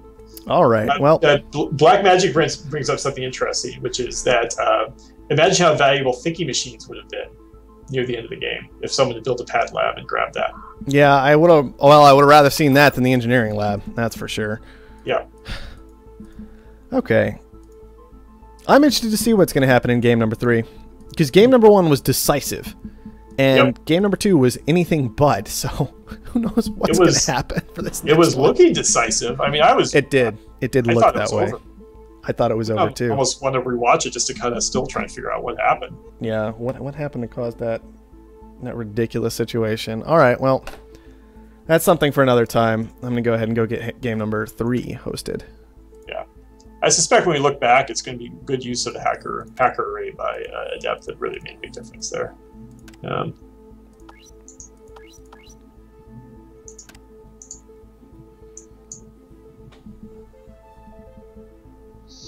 And I criticize Adept for not using the black market earlier, but you could also make an argument that by keeping the prices cheap, it's easier to use in the late game. When he used them later, they were more effective. Well, if he hadn't almost lost like straight up, that was really close. Yeah. I don't know why it does that sometimes. Well, unfortunately, I'm not going to be able to keep with you guys for the third game. Which is a shame because this one looks fascinating now. But you're gonna have to broadcast this one on your own. All right. Oh, that's all right. If you got to get on out of here and go do things like eat lunch or work. Yeah, I don't want to go because this is exciting. Yeah. So do you need to go before the game gets started, or? I got maybe 5 more minutes. But, all right. Well, we can hop into things and look how they're gonna see if there's anything in that first 5 minutes that'll make the difference. As a cube, it asks, PB, did you get lazy or interrupted? All right. PB hasn't really made too much of a comment about what happened with that game. Yeah, PB probably doesn't want to talk about it. I know that feeling. All right. Hello, everyone, and welcome to a slightly unexpected Game 3 in our Best of 3 series between Adept X7 and PB Head. Game number 1, quite decisively won by PB. Game number 2, definitely a bit more interesting. PB looked like he had a really strong lead, but was unable to close it out. And after a really, really long, drawn-out black market battle, Adept X7 was the one to come out ahead and push us to our third and final game. So here's an interesting thought. Someone could squash and control all of the aluminum in this game. Yeah. Is that worth hitting 9 early? aluminum tiles. I mean, that would actually be kind of tempting to me, just because I'm a terrible person, to just throw down robotic right there. Like, get rid of as much aluminum as... So you could yeah, squash. But if you're robotic, you don't care if you don't have aluminum either. Yep. PB is going to go expansive. He wants to be aggressive this game. Just everything else doesn't matter to him. He's also going to grab those carbon iron tiles. He's not going hardcore, though. Potentially, Adept could grab some of those other aluminum. Better now while I can. Yeah, he wants to do that soon. I'd claim those 2 aluminums to the west. Grab 1 carbon and 2 aluminum. Oh, PB had taking the adjacent aluminum rather than the middle aluminum. I don't like that. Come on, Adept, you're going to need that aluminum. Well, he can't take it right now, I don't think. He's still within... now he can. There, that was probably the moment he could. That PB's tiles kind of unlocked. I don't think PB's going to push to the upgrade in time to seriously get this cutoff, though. And I really don't like this particular claim. It is a steel mill right now instead of an aluminum tile, but if he had planted in that middle aluminum tile, there was the ability to cut off adjacency there. It's kind of an awkward situation shipping steel in and out for the moment, but maybe long term. If you're going to go for the aluminum play, you should go for it. Yeah, I think you should. I would have just claimed all 3. Just bang. And, just dealt with it. All right, he's going for the other one, so there will be no adjacency. And the last one. All right, so Adept is stuck with 1 low aluminum.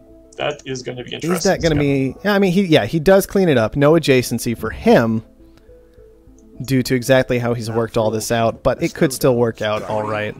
The other thing that's tough is Adept could not go robotic, because there really was no great robotic spot left on the map. Because at least that's another way to get out of the aluminum. All right. Or rather, I would say that the scavenger spot was quite good. Much yeah, better it was. Than a robotic spot, but I'd almost see a... I don't know what's going to happen this game. This is just so different from the games we've been seeing in this round of 8 in particular. I have no idea what's going to happen. Aluminum, maybe, or I wouldn't be surprised to see him try to mutiny one of those aluminum mines away from PB to get the adjacency. That is definitely an option. Mutinies are available this game, along with magnetic storms, power surges, circuit overloads, network viruses, underground nukes, dynamite, and goon squads. So a nice, plentiful black market available. Plenty of powerful stuff there for our scavenger player to abuse. I think PB should have held on to that slowdown strike. That was a very early use of a slowdown strike. Well, he got that by the auction, right? Yes, he did. So it's the only one in the game. Save that for the end of the game when you might need to use it against a good squatted off-road market. Yeah, I do have to question it already at this phase. I mean, you're already hurting your opponent in terms of aluminum, which is making their upgrades kind of awkward. Does it really make sense to also shut down their carbon, which they're going to be effectively flooded on anyway? He's still making over 2 carbon a second. All right, we do see the mutiny from Adept X7 against PB Head. PB Head does not have the ability to fight back against that just yet, as he chose to go for a goon squad on his steel instead. So there is underground nukes, though. I didn't notice that. Oh, there are, yeah. PB Head should absolutely knock out his I mean, he could nuke that aluminum. For sure. That is an option that's available to him. He chose to go for the Goon Squad first. Oh, we already have a Geotherm out from Adept X7. I don't like that at all. Maybe it'll be okay. There are scavengers. I think it's easier for scavengers to go into Geo than everyone else. Yeah. You don't need to spend that much steel. But it's 180 carbon. It's almost 200 carbon. And you can see he's got to get this glass secured. He is making 5 carbon a second now. And it will be more in just a moment, but I feel like if he hadn't thrown down this Geotherm, he'd already be HQ level 3, and which one would you rather have at this stage of the game? No, I understand. Alright, PB Head making a good move, mutinying away the other aluminum tile. That's a big mistake a lot of players make that you don't see out of the top level people like PB Head. They would mutiny their own tile back, thinking, I want to get mine, instead of mutinying the other players, which is actually more effective in the long run. Yep. I want to see PB Head. I'm about to take off, but I want to see PB Head use that nuke against that 1 low aluminum. I think that would basically seriously hinder. It would hurt. It would hurt bad. The ability to just buy up that aluminum for PB Head could be something crucial at the later stages of this game if they're both pushing for an upgrade. You can make the situation very, very awkward for your opponent. Yep.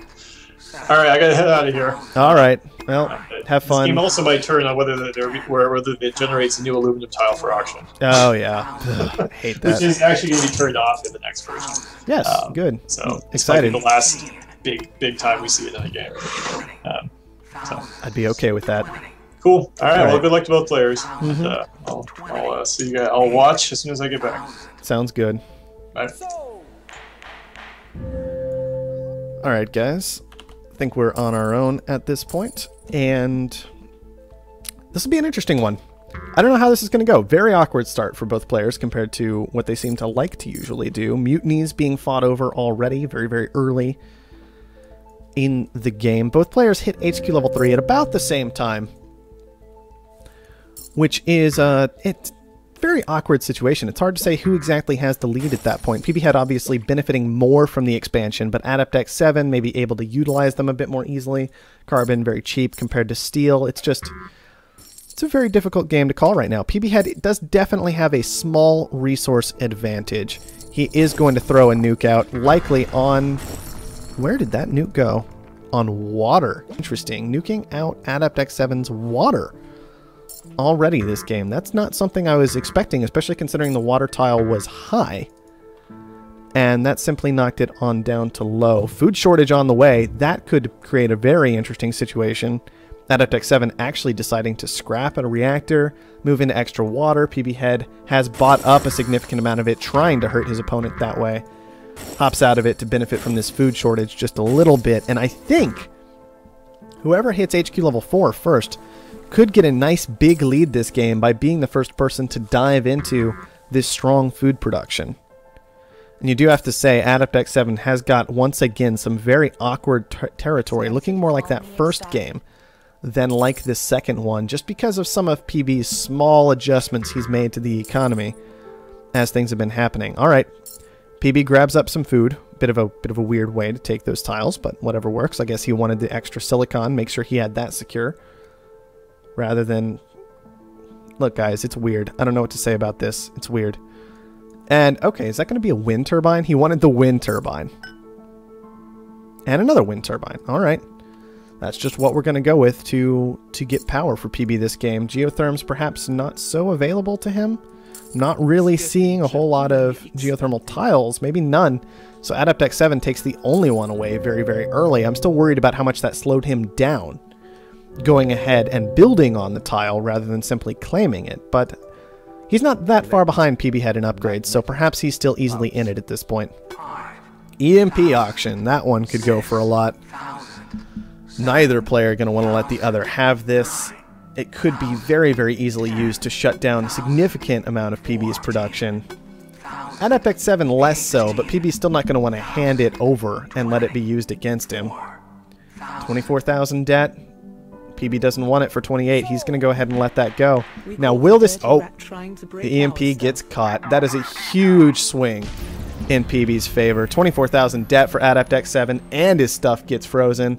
Maybe once again a little overeager on using the EMP. Adept still has 2 claims left that he could throw down somewhere, but perhaps he doesn't have the money to use them just yet, so the EMP could work out all right. There we go. There's a little more food coming down. Very, very eager play out of PB. That's very much his style. He loves to go, and he wants to go now. Not 2 minutes from now, not 30 seconds from now most of the time, not particularly patient a lot of the time. Just wants to get things done. Alright, I have to say, PB is looking further and further in the lead as time goes on. You can see that his nice adjacency bonuses with well thought out territory are really benefiting him as he both gets a power surge off on Adept 7 and pushes to HQ level 5. Adept stuck on 4 with almost no cash in hand right now. He is nowhere near HQ level 5. A good $36,000 is what he's going to need when he's currently sitting on, about, what, 1.5 to 6, depending on how it all plays out. Oh, that's not a situation you want to be in. This game is looking a lot more... Well, it looks honestly like the starts for the other 2 games, so it might come down once again to the late game. See if whatever happened in game 2 reoccurs, or if PB can manage to close it out appropriately this time. A lot more wind power coming down for PB. He was frozen on a lot of his production by that nice power surge from Adept 7. Not what he was looking for, but he will secure enough power that he is at least hopefully not going to be dipping down into that D debt rating too fast. But he does have a lot of debt already. A lot of debt already. And is that going to come back to punish him again? It's another thing we're going to have to keep an eye on through the course of this game. Iron has gotten very expensive. PB Head not going to want to take any more iron tiles. Still churning out steel, so basically just losing money in these buildings right now. Not really a spot you want to be in.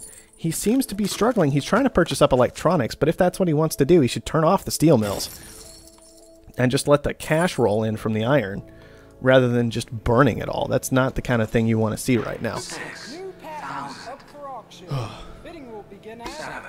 All right. Superconductor available. PB Head is definitely going to want to get his hands on this. That could easily free up a tile or 2 for him, or just get him, you know, plenty of power production for the rest of the game. It's hard to put an exact value on it, especially because PB really wants to avoid that D debt rating and needs to be able to stay out of it. So Adept does push it high enough that PB is not going to get a hold of that auction that he wants. It does cost Adept another 20,000 debt, but he's still doesn't have near as much as PB does at this phase of the game. So I bet that he can go ahead and absorb that hit and still be all right. Likely a nice move from Adept X7, being willing to push that as high as he was. Alright, Water doing weird things again. PB Head correctly identifying that his opponent does not have a large amount of water right now, so he just wants to go ahead and do what he can to cut into Adept X7's profits, as per usual, trying to allow no edge this game that his opponent can use against him. Now, this does mean that he might be delaying his Offworld at this point. He's going to be very close. He should be able to put that down basically at any moment.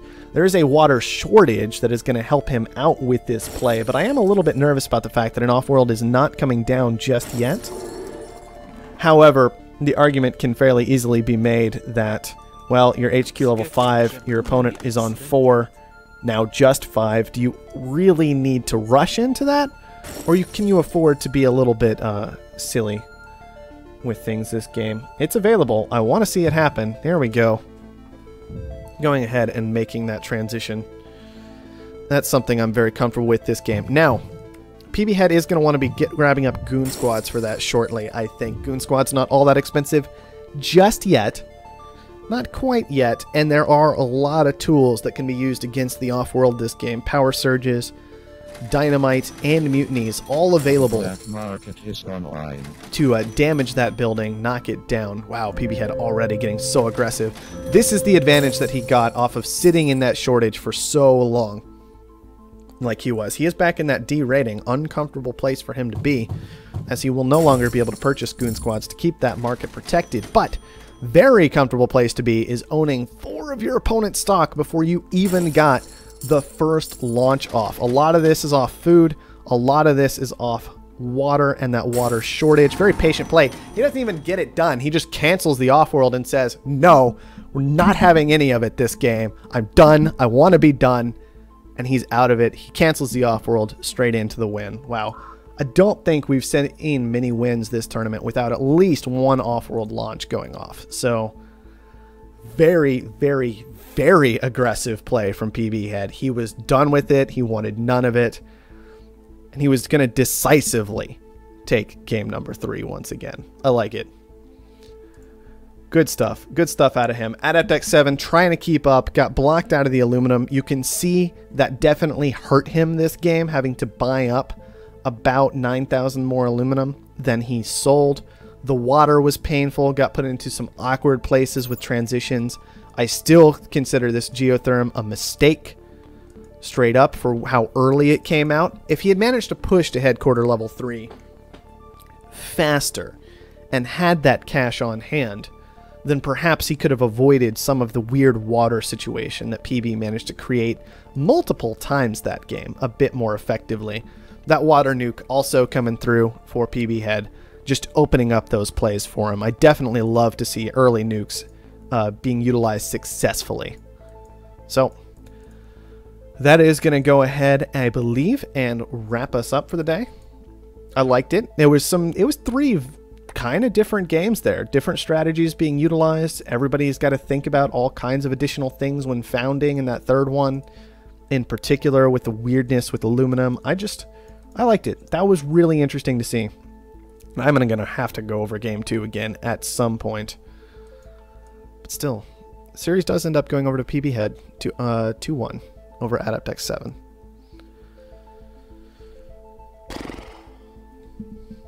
Alright, guys.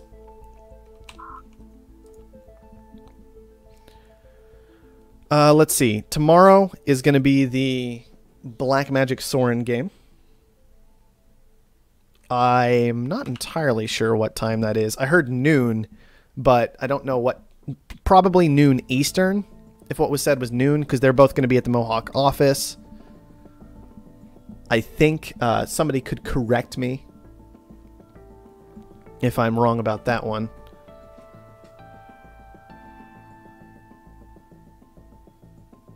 And so we're just going to have to see exactly how that goes and when that is. I think it's at noon. I think I'll be casting it once again. At least once that match is done, I'll get the games up. I may try and push them out earlier. depending on exactly how my day is going today. Ugh, excuse me. We'll just have to see. We'll have to see what happens. For now, I'm going to go ahead and duck on out of here. Oh yeah, don't expect the games till tomorrow. I'm going to have to do weird stuff to get these games up. Don't expect them until tomorrow at the earliest. So yeah, be watching for all the round of 8 matches to go up tomorrow. There are still, of course, the round of 16 matches available. If you go to the playlist, all of them are there. If you go to the results page, all of them are there if you're interested in seeing those, if you missed out on some of those earlier. For now, I'm going to get out of here. There's been a nice discussion going on in chat about what was happening that game, if anybody wants to look through it, but I'm done. So thank you everyone for watching, and I'll see you next time.